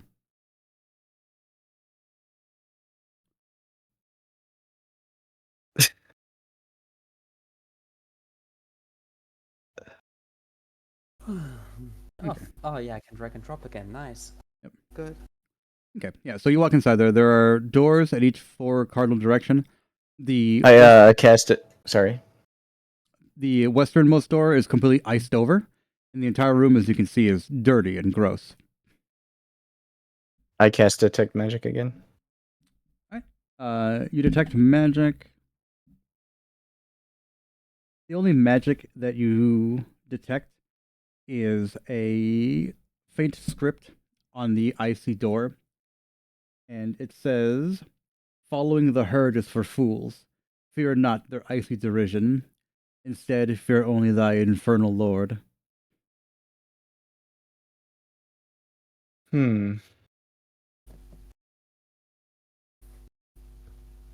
I look and see if I can find anything in the room that can make fire. It is a bare stone room. So I assume Raymond would relay that to the party, right? Yes, you're also standing right Yes. there. Well, I mean, they did say they'd help out, and Trish can make fire. Can you make fire on that door? So Tish says, "You want me to use fire on that door?" Yes. Okay. So she takes a little firebolt and just kind of kisses it at the door, and it just impacts onto it, and it still remains icy cold. Neat. And what were the other two doors? I'm sorry. What was the door opposite to that one? There's a door here. Yeah, that one. And a door here. They're just regular doors. The door to the right. I'm gonna listen to it. See if I hear anything on the other side. You put your ear up to it, you don't hear anything. I try to open it. Right. You open the door, it swings freely, and you need to make a crucial dexterity saving throw. Dexterity That's for saving throw. Yeah, no, wait. I am having problems discerning who's talking. 8. Okay, yeah, that's not even close. So you Mind are yourself, going. you can reroll if you want. You know what? Yeah, I'm gonna reroll. I mean, he did say it's crucial. So. All right, I got a 10. That's Better, better. but might not be.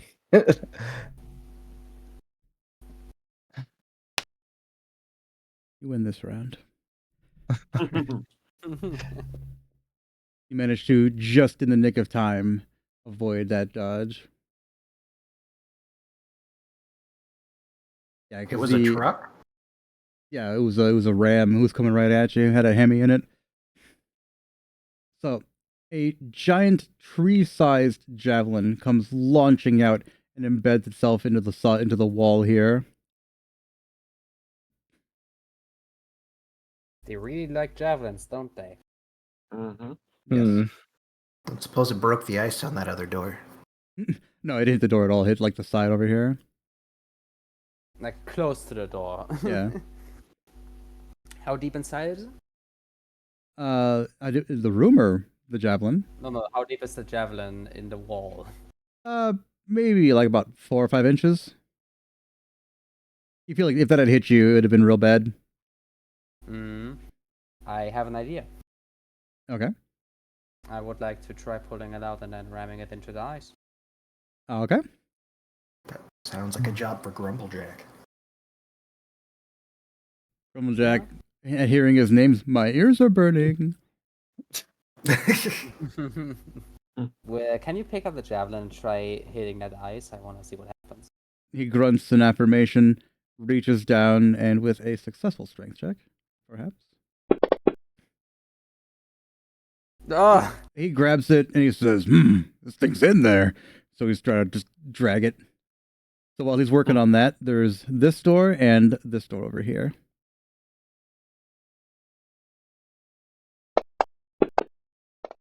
There we go. So he manages to rip it out and he says, all right, coming through. Backs up and just basically a giant battering ram smashes straight through the door. And he disappears. I would like to use another torch. Okay. So I have one myself again. It might have been a better idea. And then walk over to the door. Where are you? Where are you? There you are. Okay. So you walk over to the door and you do what exactly? I'm just peeking in. You So peek it's in. open. I want. Yep. Yeah. So the door itself, right, is physically still there, but you saw Grumblejack force himself through it. So you just kind of walk through it. You feel incredibly icy cold, like if you were like really sweaty, and then you go to like the freezer section of a store. You're like, oh. But yeah, Grumblejack's standing there. The battering ram now slammed into this wall, and he's just like, Good one. Good one. Just can I hold up the torch and wave it over at the others? Yes. So you're standing there. All of you just watch as Mela's little arm kind of sticks out and just waves a torch, telling you to come through.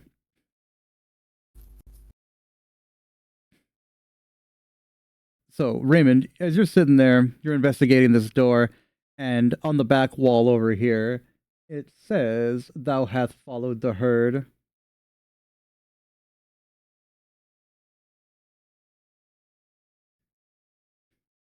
Does follow the herd. Yeah, the trap room said, Thou hast followed the herd. And what does is there a message on our side? Nope. Okay, making sure. Let me make sure, actually. I don't think there is one, though. Oh, no, here you go. Yeah, so as you go through, you realize directly underneath Grumblejack's improvised battering ram, there's a chipped plaque that says, Thou hast made thy own path. Literally. I just pat. After that, I just pat Grumblejack's arm for a moment, like, good job, very good job. He's very smug. He pulls it out, and he's just like, now he's walking. He's got a big old stick. He's not afraid to use it. Disappears around the corner. Follow him. Okay. Let's see. Where is chamber 3? Okay. Yeah, so you proceed down. Everything is normal. Nothing really sticking out at you. You get to this door here. Plain door. Again, no locking mechanism of any kind. But this time, even without having to roll for it, you can hear very faintly like moving air.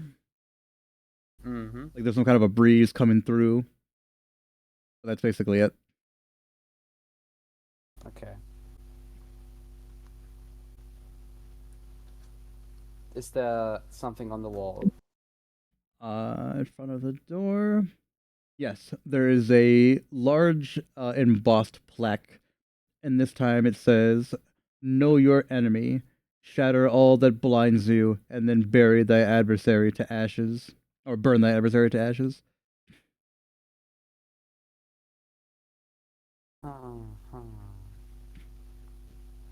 Can I kind of like make like a perception or an investigation check to see if I could smell something potentially? Yeah. Okay. Would that be perception or investigation then? Either one.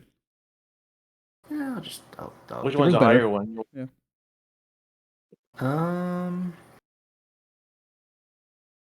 Oh, investigation. Okay. 1 second.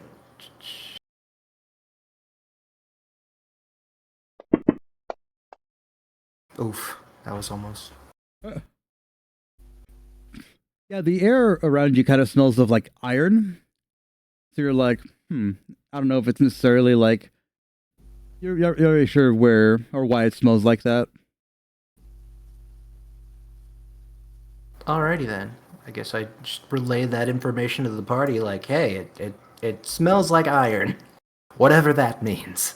Iron. So, iron. Huh. I will proceed ahead a little bit, Okay. and I would like to peek into the room. So, Mela, as you peek into the room, you realize that your torch cannot penetrate any of the area. Ah. And just looking over at Galliard. Hey, can you see anything in there? I see a lot of iron grates, apparently. But thinking back to the plaque, it said extinguish that which blinds you, or something to that effect. Yes. Thinking maybe this is one of those. Turn off your lights to see better. No, there's supposed to be a room full of magical darkness, and even your torches can't activate it. I can't activate the mask. There you Oh God. Okay, well, I don't see shit then, do I? go. Magical darkness. Yeah, the torch will need to go. Need to go for now, I guess. Yep. Douse it and then use it again later. So Raymond Hmm? it turns off the torch or extinguishes it. Well, it would matter either way. It's completely dark in there. So as you poke around, I need everybody to make investigation checks. Investigation. 16. 15. This room is full of. Oh wow, At 20. excellent. So you're all kind of just like Hoobastank. You're crawling in the dark, looking for the answer, and you don't really know where anything is. You find a door to the east. You find a door to the north. Obviously, the one you came in to the west. However, in the middle of the room is a giant orb of volcanic glass.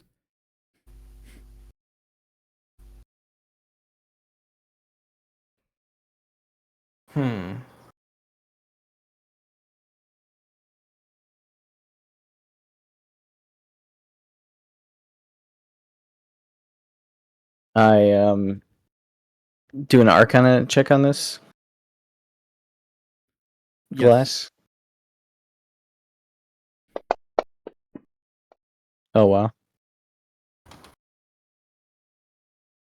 Yeah, you pick it up. It's heavy. It's volcanic glass, and you're just like, huh. I wonder what that's about. So the rest of you see this guy fiddling around with the volcanic glass. What do you do? What was that? I was sorry. He found a big orb of volcanic glass. He picked it up. Doesn't really know what the hell's going on with it. It's just kind of there. Can we remember the riddle again? Yes. Wait a minute. How did this happen? We're smarter than this. Apparently not. Know your enemy, shatter all that blinds you, and then burn thy adversary to ashes. Hey, it's Ghost. Oh. Glass. Shatter. Know your enemy. Iron.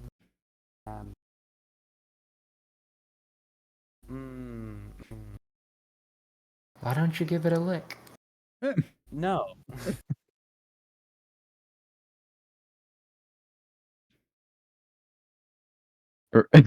Raymond reaches the orb out to Galil.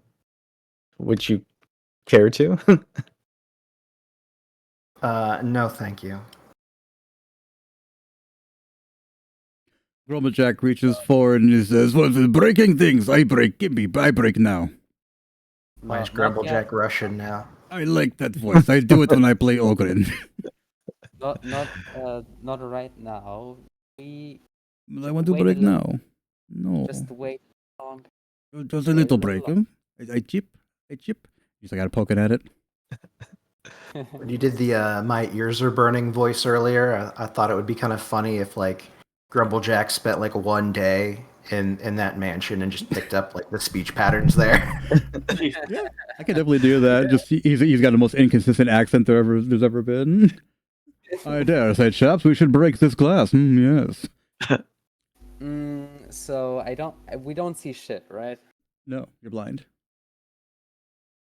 Does the gem work? And I mean, the gem is just cold.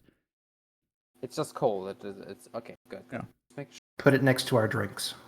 Yes, it'd be the perfect whiskey stone. No, Diane. What about the metal grate? The metal grates you feel serve some sort of purpose to let air through. So there's this air kind of lightly passing through it. If you were to lay on it, it's kind of like the effect of like a air hockey table, where like it doesn't push you up necessarily, but there's just air rushing beneath you. Actually, if you're are you investigating the metal grates? Basically, yeah. Give me an investigation check for the grates. 13. So you get down there, right? And the smell of iron that Galil had mentioned earlier is a lot stronger now. And you realize that it was the smell of iron because you're smelling blood. Ooh. Ah. Okay. You think Galil of all people would recognize that smell? Well, you were outside of the door. True. Yeah. Okay. So, idea. No Dianemy.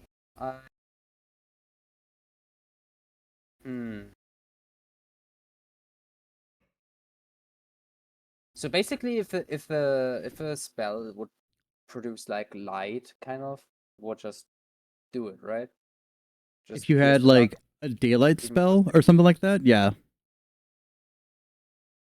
I don't know if light can overcome magical darkness. I mean, it is from another spell, so I'm not sure if it's for 1 second or so, like a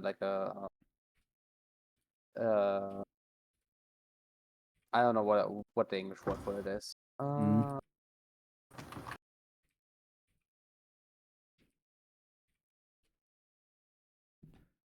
Like flash beacon, I think was it? So yeah, if any of you guys have spells that can create light, I'll allow it. So basically, an Eldritch Blast is kind of light, right? No, it had to be like light. I'm just making sure. Yeah, we need like cleric light here. What's possible, no? I'll be AFK really. I'm just gonna use the washroom. Okay. Does Tish have any light spells? I do not. Let's see if Tish has anything. I pull out a coin.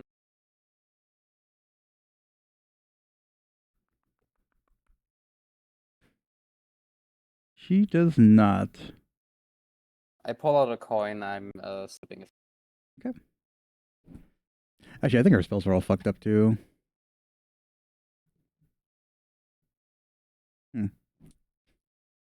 So you pull out a coin and you're casting light on it? I don't have light.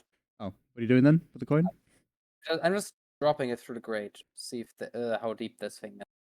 So you drop the coin through the grate, and it falls for a very, very, very long time until eventually it splashes into a puddle of a pool of water. But it's very, very far down, and the room starts to like rumble and shake a little bit, and all around you, you feel just malice, just pure malicious intent, kind of swirling around you. You reach out to try to touch what you think is there, and all you touch is moisture. It's like you're suddenly the room is being filled with mist. I see. You done pissed off the floor demons. I don't think it's demons we're dealing with. Demon.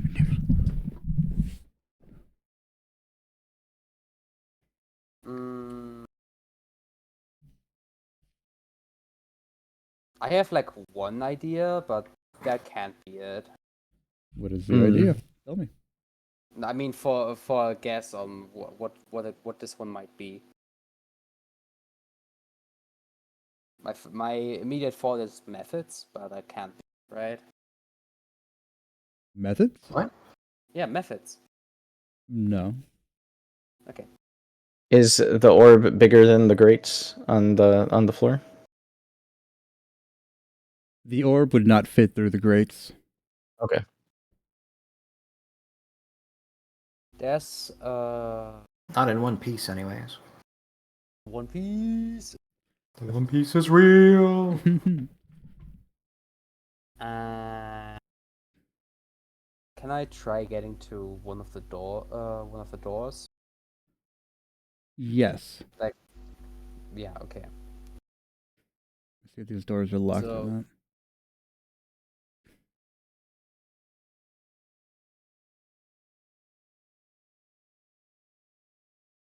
Oh. Interesting. What? The trap I need to activate on you all. Oh. Activated my trap card. Negate attack. I Wait a play minute. Pot of Greed. It allows me to draw 3 additional cards from my deck. I play Pot of Greed again. To draw 3 additional cards from my deck. That's not what it does. Yes, it is. Interesting.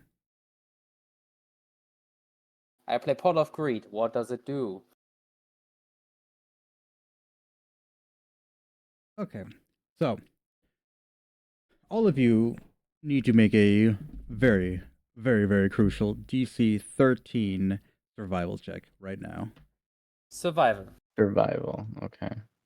Let's see if we can survive what's happening, huh? Oh, yeah. Oh, that's a lucky for me. I've already done my reroll, so I just have to accept my fate. No, I'm a halfling, so. I mean, I guess I'm gonna hope that's good. Yes. Yeah, 13 means 13 or higher, so we're good. Yeah. Oh, okay. If it meets, it beats. Yeah, at least 13. That means that you need at least a 13, so you're fine. Okay. So, Mela, you figured it out. Galil, you figured it out. So you two are kind of like stomping around trying to figure out what's going on with clues, and you're kind of walking across the beams to make sure that there are you're not stepping in the hole and breaking your fucking ankle or anything. However, one of you slip, and you're like, "Hang on, what the hell is fucking going on here?" And the ground beneath your feet is squishy, and you're like, "Hang on, this is weird." So you reach down and you touch it, and it's like a pulsating. It feels like lichen. Like you would know what that feels like just a mold. And you're saying to yourself, "What the fuck is this?" But it's attracted to your warmth, and it seems to be chasing you now. So the people holding the torches, you're starting to realize that this room is also filling with mold.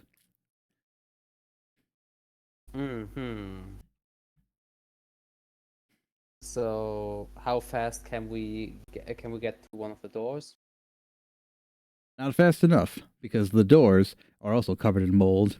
And as you try to like scrape and scratch away from them to try to get out, they are just completely slathered in mold.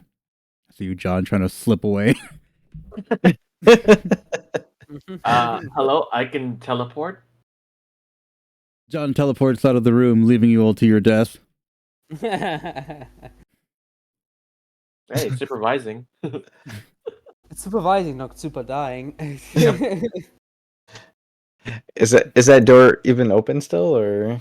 I mean, if it was open, it's completely covered in mold right now. Tish is in Grumblejack's arms, and you can't see her, but she's dramatically doing that thing where she throws her wrist over her forehead. Oh, no, we're going to die in here. Okay. Correction, you're going to die. Those are metal grates, right? Yes. We're all wearing shoes, right? Mm-hmm. I think. Yes. I assume they gave me my shoes back after the bath. Is the thing where the glass is on also made out of metal? No, it's stone. Okay, I'm just gonna jump onto that, and Okay. I'm casting heat metal. I try to cast Eldritch Blast on some of the mold that I on the ground if I can see it So Since you're or not see it. the grates are all connected, right? you jump on top there and you heat metal. The heat expands out across and radiates across the floor. What mold comes in contact with it begins to grow and swell. You can hear gross, wet, squelching sounds as the Okay. mold starts to like envelop the area, getting bigger and bigger. And I stop immediately. Raymond, you're throwing Eldritch Blast at stuff. The mold gets chunked and then just new mold takes its place directly after. Hmm. Okay. That didn't work. Let's try frostbite.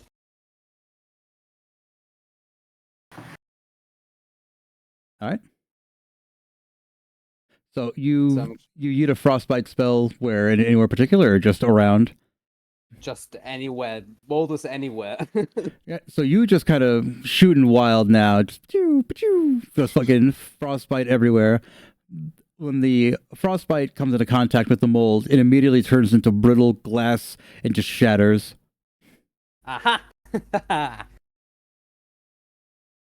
There we go. Okay, I just keep using frostbite then. Okay. So you realize this is only a temporary measure because no matter how much you do, eventually the mold will come back. You can in theory keep casting cantrips until you die, but you need to figure out a solution. I'll keep. Okay, guys. I'll keep it busy. You think of something. I try to put the orb back in the center piece that I took it from. Okay, it doesn't do anything. Do you still have that cold ball? Right, I do. I'm thinking that maybe that's for this situation. Okay. I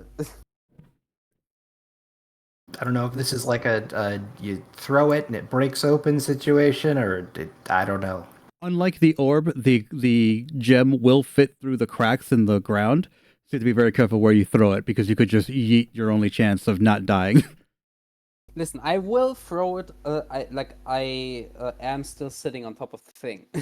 Yes. So I'll just put it there and then stomp on it. Okay. Are you also breaking the volcanic glass thing, or are you leaving it there?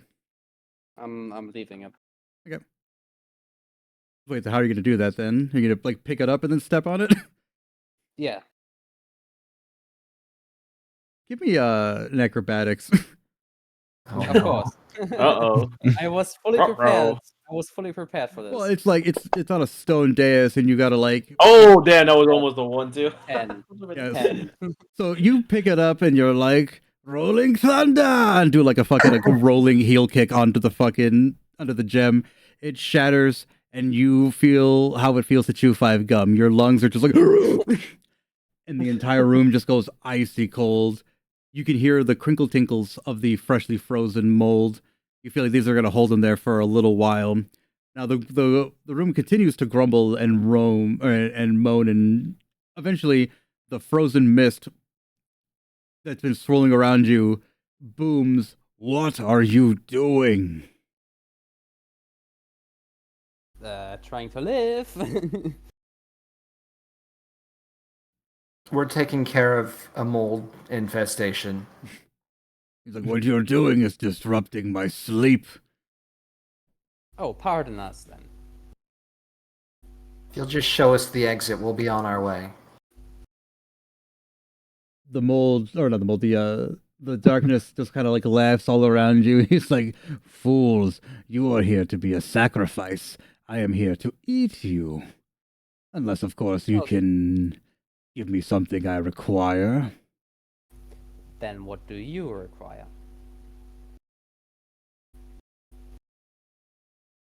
My freedom, of course. Oh, you're below us then. I'm below you. I'm above you. I am the wind blowing through your hair. And he kind of just through your hair, and you're like, didn't like that. Oh, that's so creepy. Stop it. You are You, the you, hear, you heard it outside. Stop it. Not bad. Get some help. I- Take like a closer inspection of that volcanic glass orb.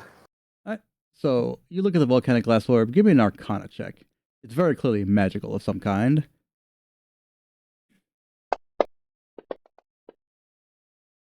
So you look at this thing, and in your profession, sometimes you've had to use tools that create darkness so that you can get in and out without being seen. And this is definitely something like that. This orb generates magical darkness. Were you to break it, you might be able to, at the very least, see what is happening. Okay. This is troublesome because I'm thinking like, okay, maybe this saves us or maybe this dooms us. Hmm. like, Can what I if the break dark- now? Is my turn to break? I break now. Give me, I break. Rumblejack smash. It's been 5 seconds. I no break nothing. Give me, I break. Break me off a piece of that Kit Kat bar, big guy. Pulls out an ogre-sized Kit Kat bar.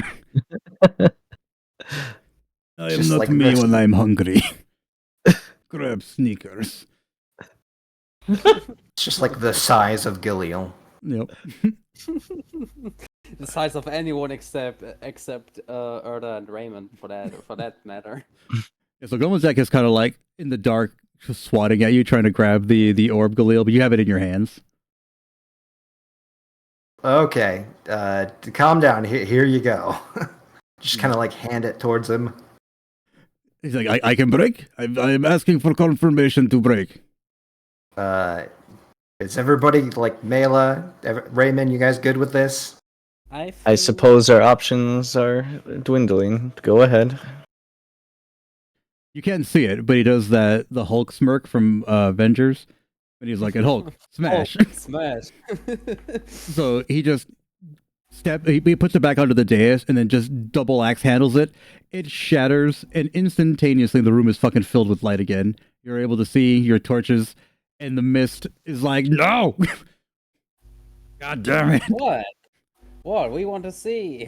We want to see. All right. He's just like, you have destroyed my darkness. True darkness. All right. You have destroyed my darkness. I know now. Kingdom Hearts is light. I'm so glad that Saru is here. I am beyond happy. So the room fills with a vampiric mist, and he says, you will now be my supper. I'm gonna give you a slurp and you ain't gonna like it.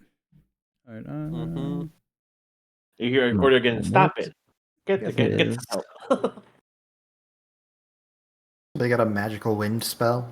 Just blow this guy into a corner while we run away. He's like, no.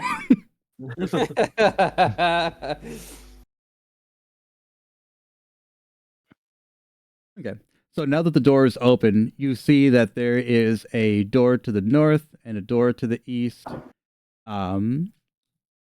You would not have been able to open them because there is a complicated bar that requires you to like basically move a bolt up and down. And in the pure darkness, it would be next to impossible to do. But now that you can see, you can do it. But it's going to take you, maybe 1 or 2 rounds to figure out this bullshit. It's like that meme of like the door chain that instead of like a straight back and forth, it's like a maze. Alrighty. And you're in here with the sentient fart gas, and he is not happy about his darkness being removed. So I have everyone, some question. all right, what is it? It's he has it's the mist is made out of what exactly? Mist. I'm assuming. I mean, yeah, what is mist normally made of moisture, right? Let's see if he has immunities to cold damage. He does not. He has resistance though. That wasn't really what I was asking, but I'll take that as a confirmation too. Then, thank you. Yep. I mean, I think technically he's made out of blood, but it's no matter what, he's a liquid. So yeah, that is initiative. Okay, everyone roll initiative. Who isn't Mela?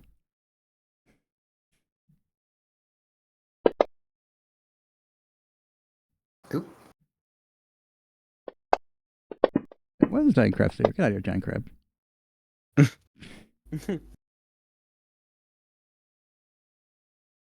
So it is Mela's turn. Top of the order. Yep. Okay, Top of the morning. so you showed yourself. Allow me to show you a friend of mine. Okay. Casting Dust Devil. Oh no. I forgot to. Uh-oh. That's why you didn't take a bath. You wanted to keep that scalp Pocket dry. sand. Old reliable. All reliable. Dust Devil. Let's see. How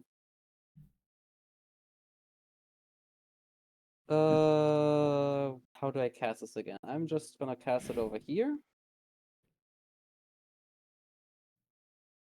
I have there's like a range. Okay. I'm just gonna cast it here. Thank you. Mhm.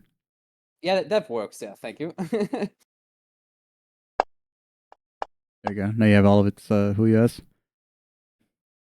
Mm-hmm. What happened? What did you roll? Oh, I'm sorry. Ignore that. All right. I'm trying to fix my spell, but apparently it's What is it supposed to casting. be? I just need to make it so it adds my charisma modifier to the damage. I did that already. Okay. So yeah, that is that, and then I will use my movement to get over here to the door on the east. And can I just try to figure it out right now, or do I need to wait? You can do it right now.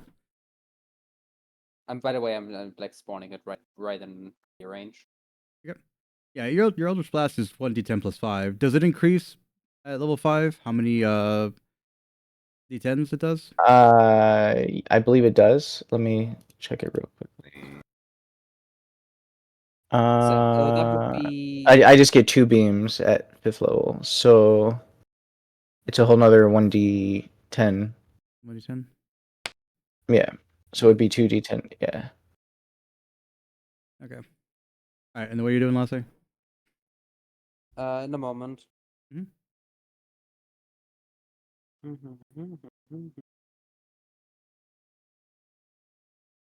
I'm trying to figure it out. By the way, Mhm.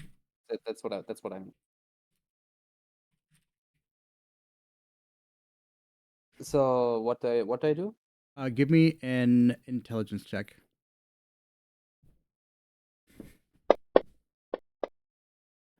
Ooh, 18. nice. Your giant druid brain, you're over here, clap, clap, clap, clap, clap, clap, clap, clap. You feel like you're probably gonna get this done right away. Hopefully that's the right door. I'm pretty sure one of these is trapped. Oops, did I say that out loud? Yeah, meanwhile so I cast my Dust Devil. I moved. I tried figuring this out. Do we count this as bonus action or not? No, it's a full round action. You got to use your entire brain, the whole thing. I don't have 2 actions. That's fine. I'll allow it this time.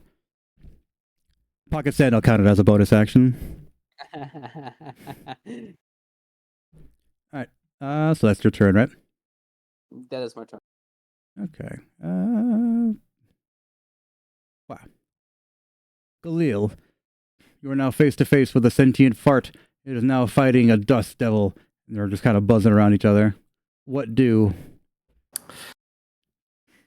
Do arrows do anything to fart? I don't know. What are its conditions? So it's got the typical ghost immunities or resistances to everything that's not magic. Do you have magic weapons? I don't know. No, I just got like basic bitch like daggers and stuff. Yeah. So but it'll take half damage or whatever you do to it. But yeah, you can still attack the fart gas if you want to. I So it'll just mean, take half damage from physical attacks, basically, right? Yeah.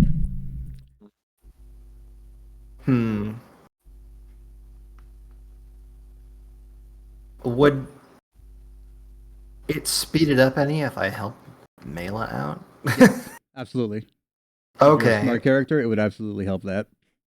Okay. Well, then I guess I would go over and help her. All right. So give And do I me need intelligence check. Yes. already?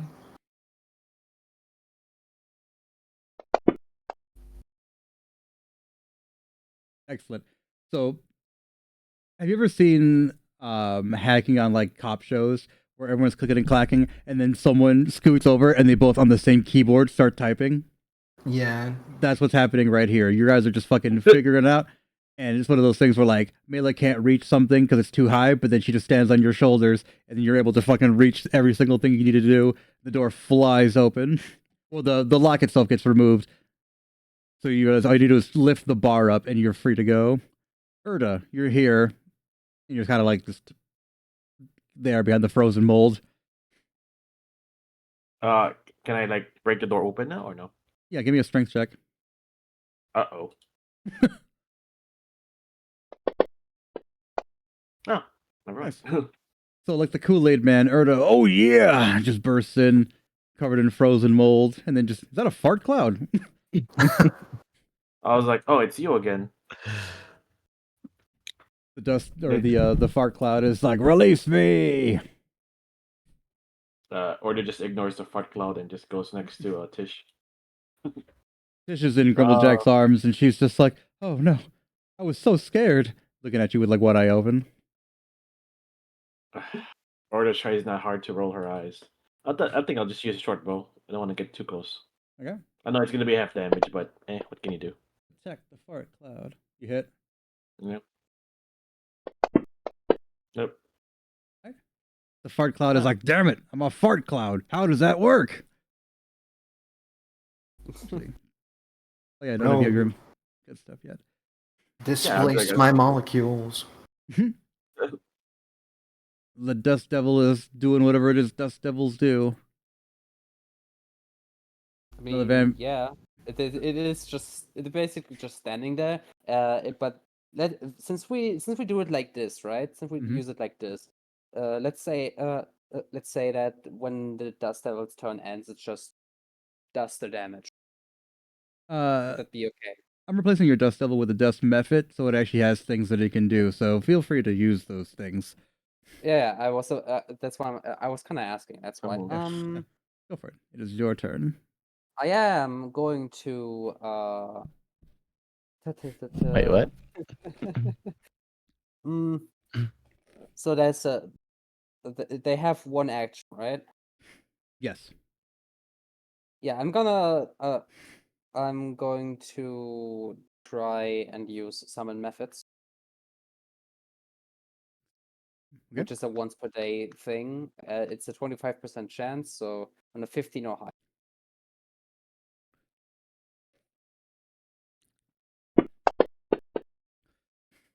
God damn it. That was almost a 20.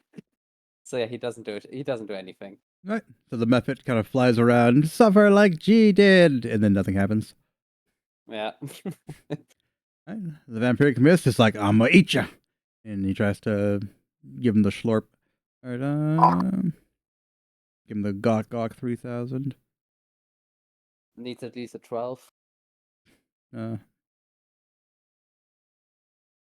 Life drain.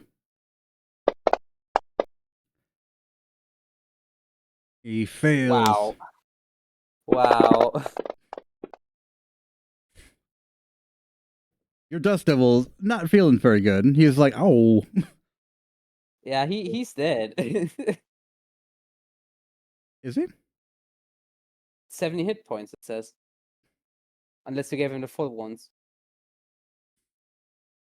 Well, no, the Mephit has 20, so he's still good.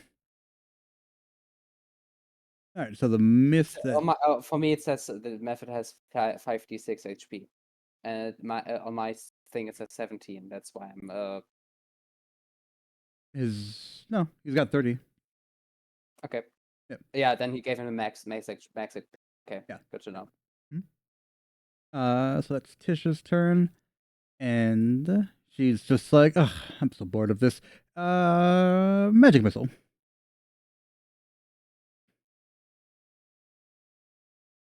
Pew pew.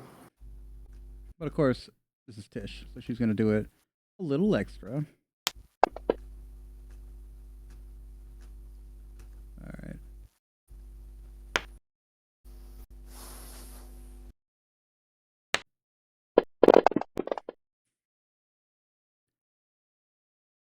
The mist just takes a bunch of missiles to the face. He's not loving it. Jack, he's I'm gonna walk over here. I'm gonna help. So with one arm holding Tish, and the arm just grabs the bar, and he needs to make a strength check. He's like, "Oh, I have to put you down."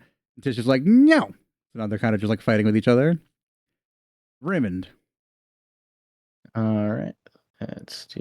this door is unlocked. Jack is trying to lift it. He's struggling with Tish, who wants to be held. There's also this door to the north. I'm gonna start walking. No, I am going to walk towards the door. Oh, what happened to me? You're talking with You fell through the bars. Yeah. Yeah, and I'm gonna cast a Eldritch Blast on the creature as I walk over. Okay. You miss. Miss. And Your then I turn? shot, and I missed. Yeah. I fired, and I missed. All right, Mela, you are now free. The door is unlocked, but now barred. Jack is attempting to lift the bar, but it is very big and very heavy, even for someone of his size. Mm-hmm. I will try to assist them. All right, give me a strength check. Sure. 6. Your tiny size makes this bar just 10 times worse. What else do you do?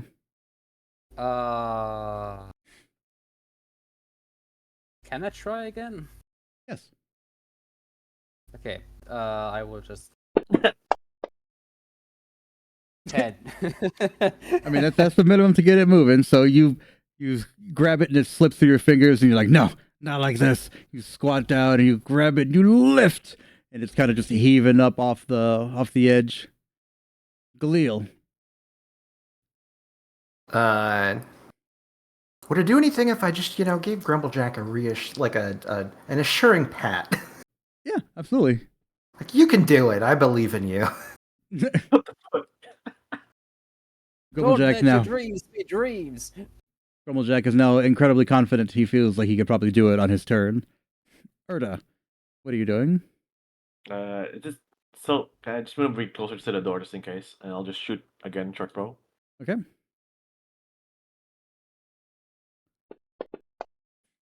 Oh, okay. You hit. Okay. The mist is very upset. The Mephit is like, no, it's my turn. What will I say? Yeah, I am looking at its action. I am going to. This is not gonna work, but it's gonna be so funny if it does work. Mm. It's gonna cast sleep. Yeah. I mean, oh no, the hit points are way too high, but you can try. I mean, he did just wake up. Maybe he's a bit groggy. Is it possible? Like, I just want to know if it's possible. How many hit points does this thing have? It has. Yeah, actually, you can do it. Okay, 5d8.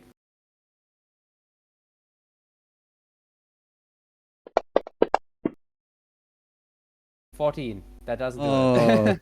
So close. Well, I'm not going to. It's one spell per day. It's not going to do anything. The vampiric mist is just like, you fool. Life drain. Oh, okay. No. It's gonna take half damage, right? I think it's a save or suck spell. Let's see.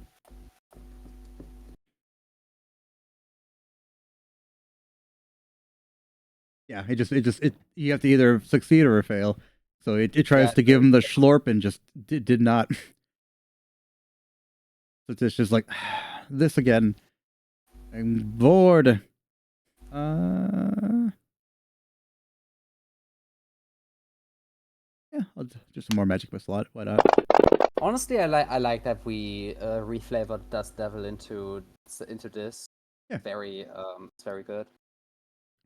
Grumblejack now with a refired purpose. He's like, I can do it. So Sorrow's like Butters from the Stick of Truth. Like, yeah. Pet. With one arm, he grabs this giant chunk of timber and just yeets it over to the side towards the Dust Devil, and you are now free to run. Why is okay? So the door opens and it's just a hall. It's just a hallway. Yes. Okay. We don't good. die horribly. Wait, why was he upstairs on the north side? He's doing what he was doing. Grumblejack runs, taking Tish with him. Mela's going to let out a whistle to signal the method that she's leaving. All right. Method. Raymond hears this also and heads towards the door. Yep. Can I just close that door? Oh, it's already closed. Yep. I closed it, yeah.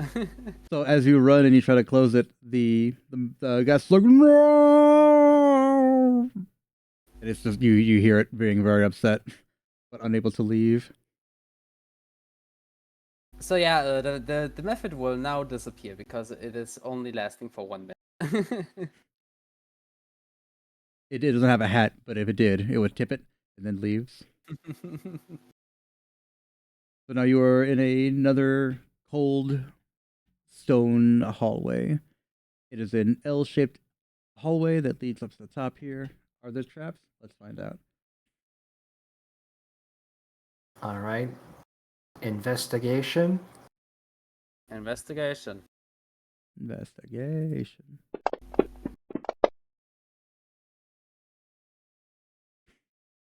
Nope, you're all pretty confident that there are no more traps, at least not right here.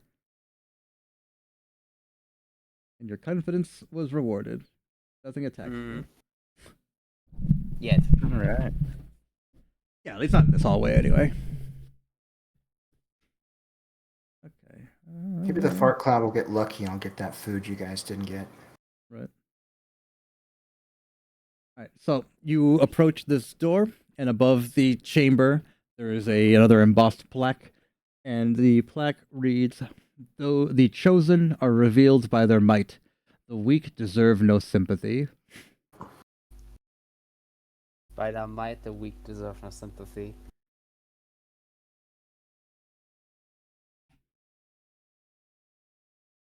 Again, the door is not even locked.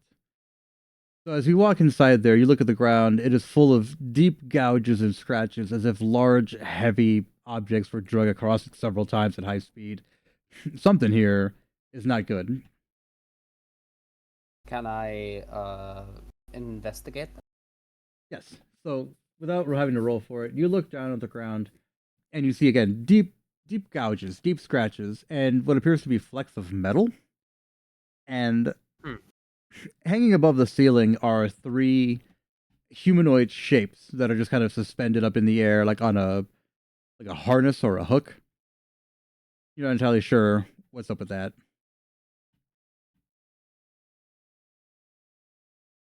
This room gives me the creeps. I'd prefer to not stay here for very long. Okay. So as you fan out and look around, there's only one exit. This door to the south.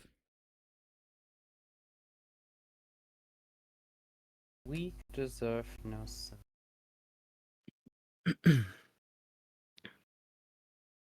Um,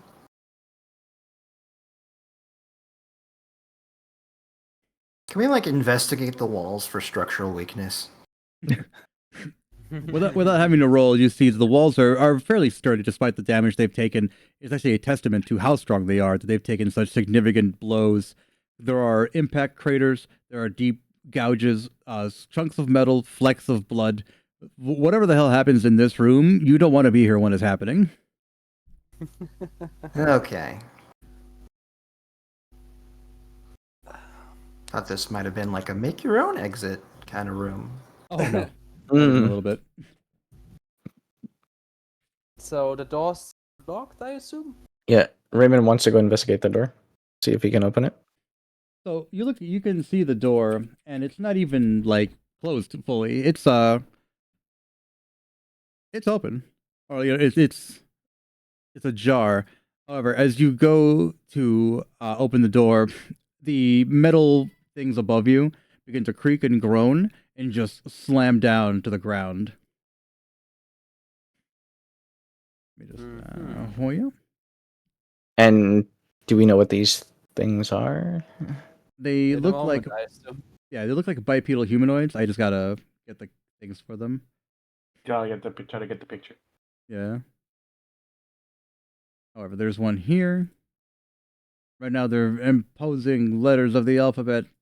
You're scared. See. See, they're Spanish radio announcers when they're agreeing with something. Everyone, roll initiative.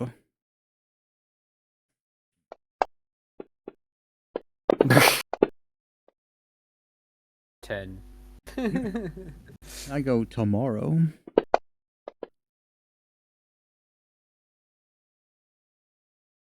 I go the day after that, I think.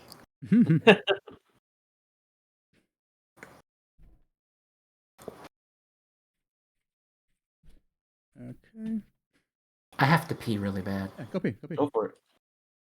I mean, it's gonna be a while until it's your turn, so Yeah, you're fine. now or never. Yeah. Now it's time.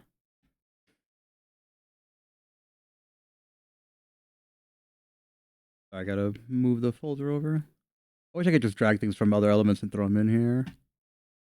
Okay. There we go.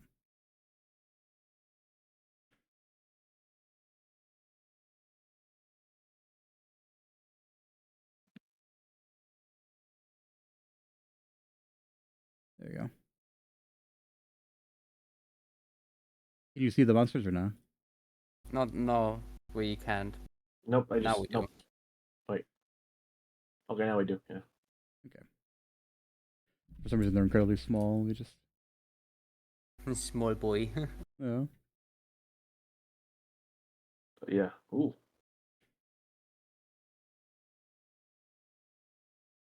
You know, if I would call that like a medieval like flayed one. Yeah, it's a cadaver collector.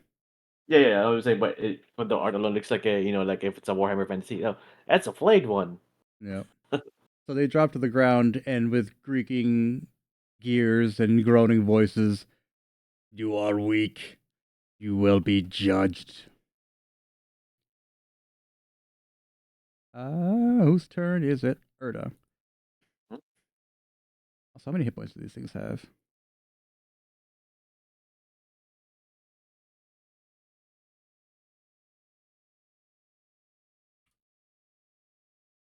Okay.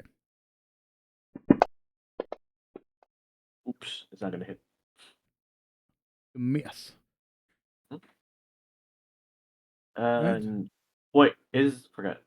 Hmm. My uncanny Okay, yeah, never mind. Yeah, Okay. no, Melee. sorry. Now we can check on something else. Sorry. You're fine. Melee, your turn.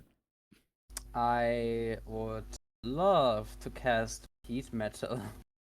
Alright. Does it affect Um, constructs? It affects anything that's metallic. A manufactured metal object, such as a metal weapon or heavy suit, a suit of heavy or medium metal armor. Yeah, but I'm thinking if it's made out of metal, I don't think it'd be affected by it being hot. Any creature in physical contact with the object takes 2d8 fire damage. I mean, yeah, if you're gonna rule it like that, you're the DM. So, If anything, it would hurt you more because now it's just a hot metal robot coming at you. Wait, what's this about hot metal robots? Last I wanted to heat metal on the constructs, and I'm like, I don't think they take damage from that. They just become hot.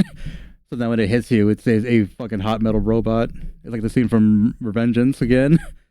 The rules of nature.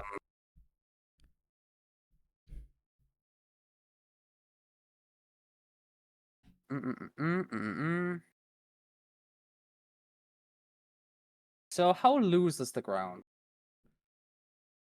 Not very loose. It's Firm, very yeah, firm. yeah. Yeah.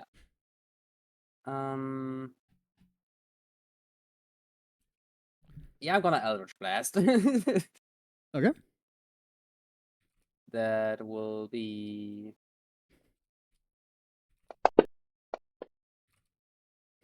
Come on. Come on, man.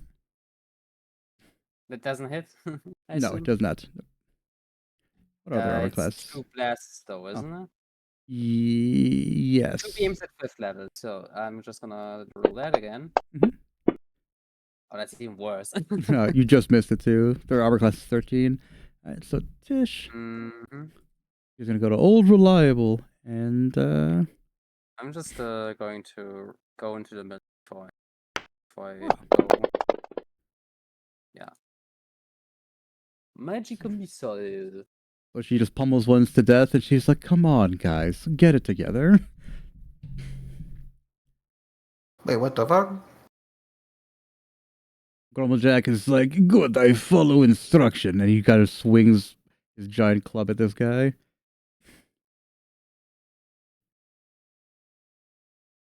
Where is offensive options? Here I find. Pretend battle axe is javelin, yes? I hit. With a impressive crunch, this thing goes flying into the wall and just shatters into a million pieces. Yes, yes, all for Grumblejack. Your turn. You're dead. You're dead. I'm going to hit you because you are in front of me. I also have Russian accent for no reason.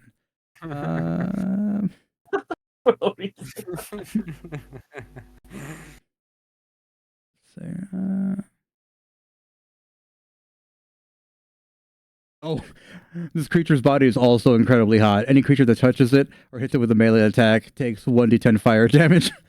Oh, Okay. I didn't even. I cast heat metal, and Yeah. So Grumblejack takes a little bit of damage off that bad boy, not knowing that. So he's gonna slam you, or he's gonna try to slam you. Come on and slam, and welcome to the jam. That's what I'm saying. Okay. What is your armor class there, Raymond? 19. 19. Oh, that's a 20. That's a natural 20. Everyone look at the clip. Okay. Oh dear. Okay, so he's gonna hurt you really badly. Emotionally, of course. So that is.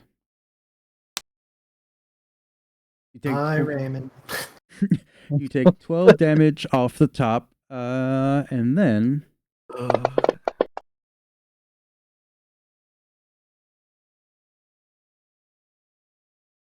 15 damage total. Okay. Okay. And then wait. And because it slammed you, you take 1d10 fire damage. So 15 plus? 18 damage total. 18. All right, I'll type in 18. Khalil. Alrighty. Well, since I assume I kind of saw what happened with Grumblejack, I think I'm gonna shoot this guy with a bow. Yes, I almost forgot he gets one more attack. Give me a second. Oh no. 12 plus what is this strength? Plus 4, 19. Is that hit? No, 12 plus 4, that is 16, right? Yep. Yep, that misses. Okay, Khalil, your turn. Okay. Well, I assume I don't have advantage. No. Okay, so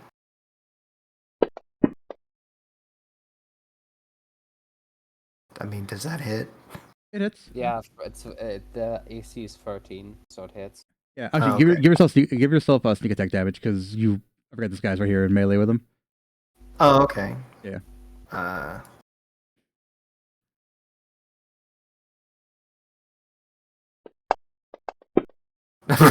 Nice. So with a very calculated short bow shot, you managed to just take his ass out, and they all Oh. 3 robot guardians just kind of crumble to the ground. Weak, huh? Yeah. They each all have like 3 hit points. They had 10 hit points. They had more, but Danny's got to go soon, so we gotta speed it up a little bit. Yeah, same here. Thankfully, I think this is the last room. What's in this room? This room is. Oh no. Oh I don't like no. what I'm seeing here. It's a statue. Don't worry. Still. That doesn't mean anything. I mean, you could be a little worried about it, I guess.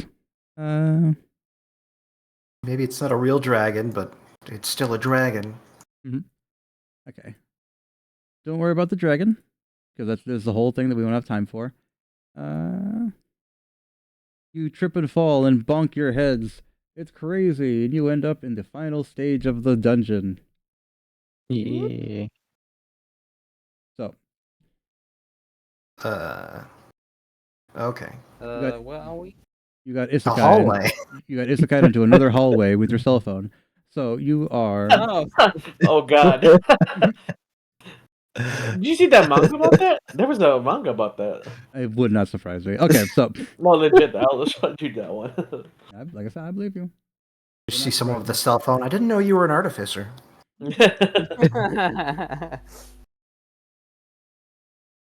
Okay, so nobody in you the party is smart enough to be an artificer. dishes. Yeah, I know. Josh, we're going to be an artificer. I'm going to replace her wizard levels with this. All right. So you approach this door. Unlike the other ones, it is very clearly a prison cell door, and above it, it is a really kind of over the top depiction of grim gore and just edgy hot topic shit, right? And above the little plaque there, it says, "Serve thy master and be well rewarded." And directly underneath that, there is a big iron key ring with a single key on it, presumably for this door.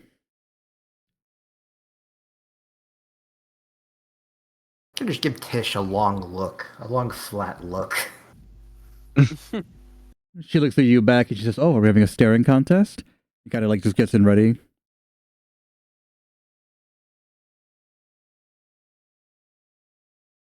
what are you doing? I'm just taking a moment here. Give me a sec. Give him. Let's go in this competition. Yeah, no. Raymond Do it, walks over and checks the key for magic. All right, so Galil, give me a con save. I'm gonna roll against her con. Oh, piss. I'm also bad at con. Oh, nice. Get a bit of dust in my eyes. She gives you a cute little wink, and you're like, ah, you blink. But cute. So, who's got the key? Raymond goes over and wants to check the key for magic. That's the key. Okay. Then he goes and tries to open the door. Okay. So you open the door. It will fucking let me. All right. So you walk into this room, and there's a singular man standing here. As soon as I put him in here. Singular man or a single man? Both. Both. You're up, Tish. She does her hair all pretty. I'm gonna get me a mane. There's a great Nick Beardia video like that, where it's like the players are a bunch of goblin women, They want to get mates. So they're just going to the human world, just kidnapping men to be in like their weird reverse harem. It's fucking great. Hilarious. So there's a singular man there standing there, and you notice no ring on his finger. He's like, "Who are you? Who goes there?" Okay. They just take out the K, like K's gone. No. You fool! It was me all along. No, no. Oh wow. Why is it Robert Pattinson? Yeah. Oh my God. What the hell? That's the only night picture that I had on hand in my directory without making a new one. So deal with it. I question why do you have one ready for you? Because that's Yelib's armored form. I remember Yelib from the last game, but he's here. Oh. He's back now in Pog form. So he stands there and he's like, "Who are you? What have you done with my squire? Release me from this prison." You. Do it. You. Do it now. Do it. No. Fucking. Alright. You were put here for a reason. Yes, and clearly that reason is to slay you. And he lunges at you. Roll initiative. Wow. Just walk in the room there. Why do you want to kill you? If you won't release him, he'll release himself. Get out of here, metal constructs.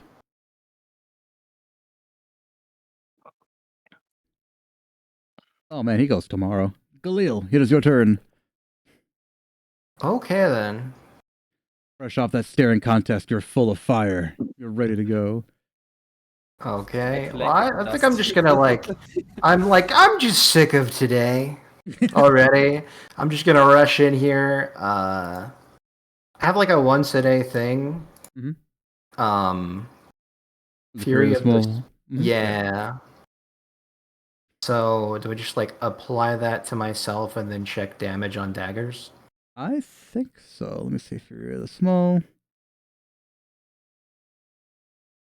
How does that work here? Hmm. Yeah, try that. Let's see how it works. I've never done it myself. Okay. Well, I guess I'll do like Yeah, see if you hit. checks. Oof. Uh-oh. That.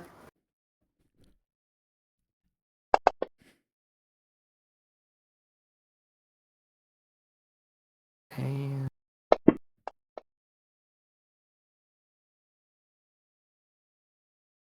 Are you just hitting yourself?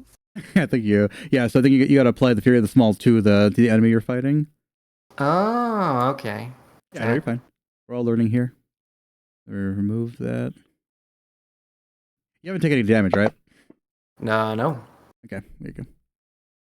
Yeah, so apply it to him, roll to hit, and then do your damage. Didn't I already roll the hit?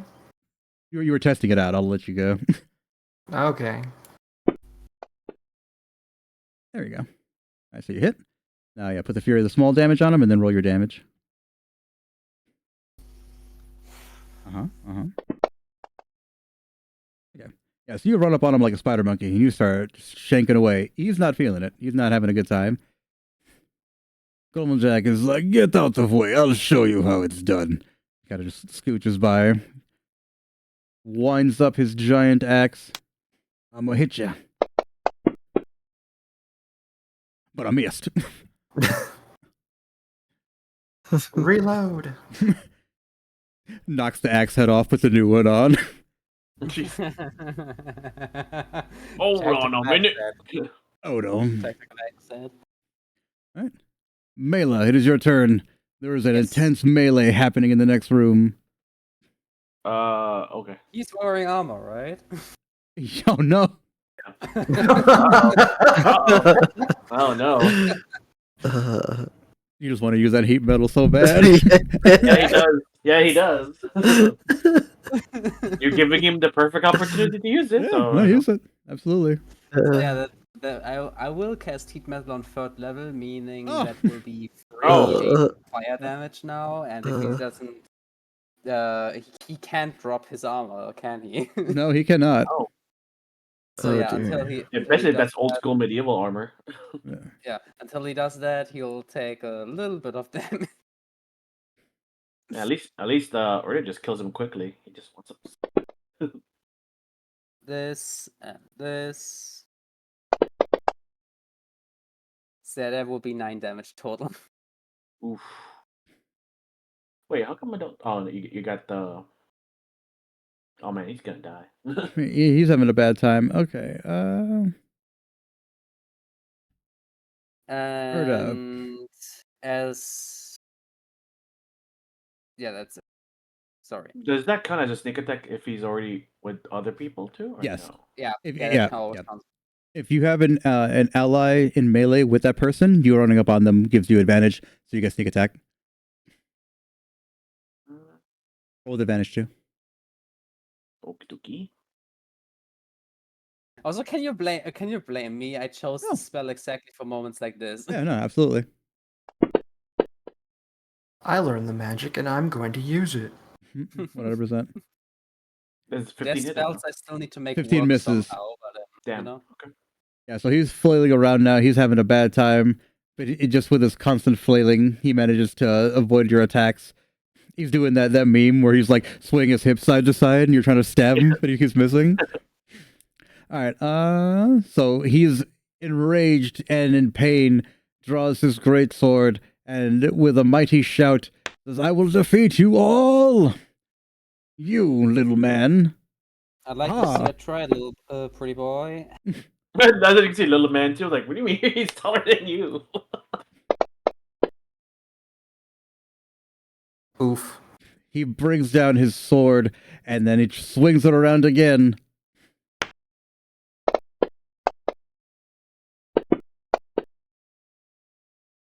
Oh, automatic miss. Nice.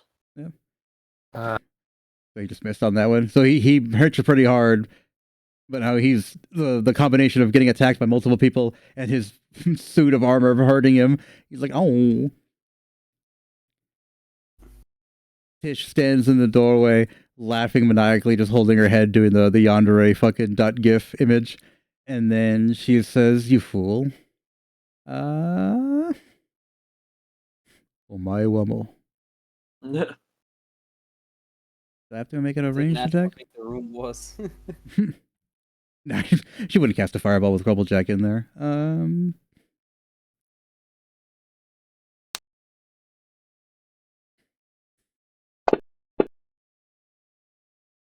All right, that's a hit. And then that's one for you, and one for you. So she stands there. There we go. She stands there just doing the ultimate power as this man is being electrocuted. You see his skeleton through his armor. It's kind of scary. Poor bastard. Raymond, it is your turn. I have my longsword out and I attack him. Oh, or this is my hexblade weapon. I summon it to my hand, the longsword, and I take. It's gonna be 2 attacks, but here's the first one. Okay. Where is the one? So here is number 1. There is number 1. Hey. Did it? No, it didn't get on him. Okay. Let's Miss. try that. Oh, that was a miss. All right, Yep. and then here is number 2, which is definitely a miss. Yep. So you draw your Alright. sword, and he says, "Yes, I desire blood," and you're like, ha, sheath it back into place, and you're like, you didn't hit him. Well, it seems I'm a bit rusty from being in prison for all these years. For the intimidation factor. All right, Khalil, you're fresh off getting bonked by this man's sword. What now? Will attacking him while he's like heated metal with a melee attack like bounce back at me? No. Okay, then. It's only if you touch it directly with your hand. Yeah. Okay, well I think I'm just gonna give him a stab. A good plan. Alrighty.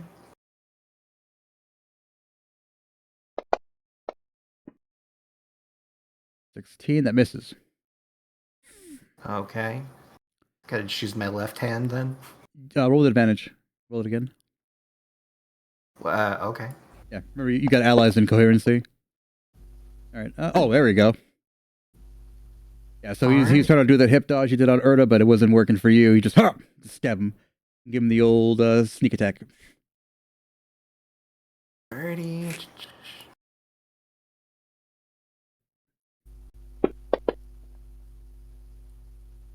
He's breathing hard. He's not having a good time. Jack says, "All right, it's my turn now." Daintily steps forward, raises his axe over his head. Grumble smash! Oh yeah, that's a good one. Man's about to be paced. Ignore this. All right. Wow. 2 Grumblejack, nice. There we go. Yeah, it just steps up on his tippy toes, the axe nearly scraping the ceiling as he brings it down with a horrific crunch. Whatever this man was, he is no more. Or they just looks like Grumblejack. You did good, big guy. Of course. It's Grumblesjack. And he walks out the room as if he just delivered a fucking banger one-liner. Is there any like at least left of the corpse, like just to check around if he has anything? Like, I mean, his armor is destroyed. His body is wrecked. There's no loot on the man, but you can investigate the room for sure. I can run through the room then. Yeah, will do. Were we in the splash zone? Yes. Nope. I cannot see anything. Well, at least it's on this one at least. Thankfully, you were issued SeaWorld fucking parkas, so you're able to cover it up. Okay. Like at a Gallagher show. That's what it was an 11 almost. Come on, man.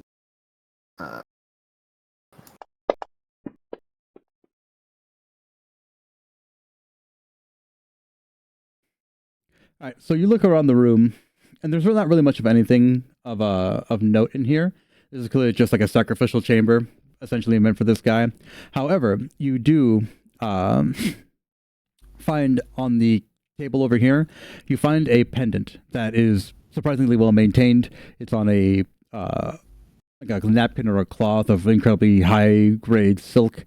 It was very clearly some kind of importance, either to this man or to the cardinal. You're not entirely sure. I'm assuming you nick it. Sure. All right. So as soon as you search the room, do what you got to do, you pick up the amulet, and all of you are transported back to the grounds right in front of Cardinal Thorn. And he seems to be almost surprised, and he says, "Oh, back so soon." We speed ran that bitch. He says, "Wonderful." Guess we fell through a rift in time or something. I don't know. Can't remember much. He says, "Don't worry about that. That's just my helpers. They assist you with things like that. Now, I assume you have something for me." Just hand him my dirty parka you mentioned earlier. He says, "Oh yes, thank you. People often take these. Can you believe they're so expensive to replace?" He puts them in a big pile with the rest of them. I guess you're looking for this amulet, possibly. So his eyes light up, and he's like, "Yes, amazing, very, very good." So he just takes it and just holds it like up over his head, like behind him. An invisible hand grabs it, floats it over to a wall, and you realize that you hadn't seen it when you first walked in there, but there is an entire wall of these amulets. And he says, "With this blood spilt and this amulet returned, our pact is struck." Dramatically, the lights in the room completely turn off. The sun sets and just becomes darkness again. And he says, "I am Cardinal Thorn, and I pledge myself to all the promises made. Do you do the same?" Cast fireball.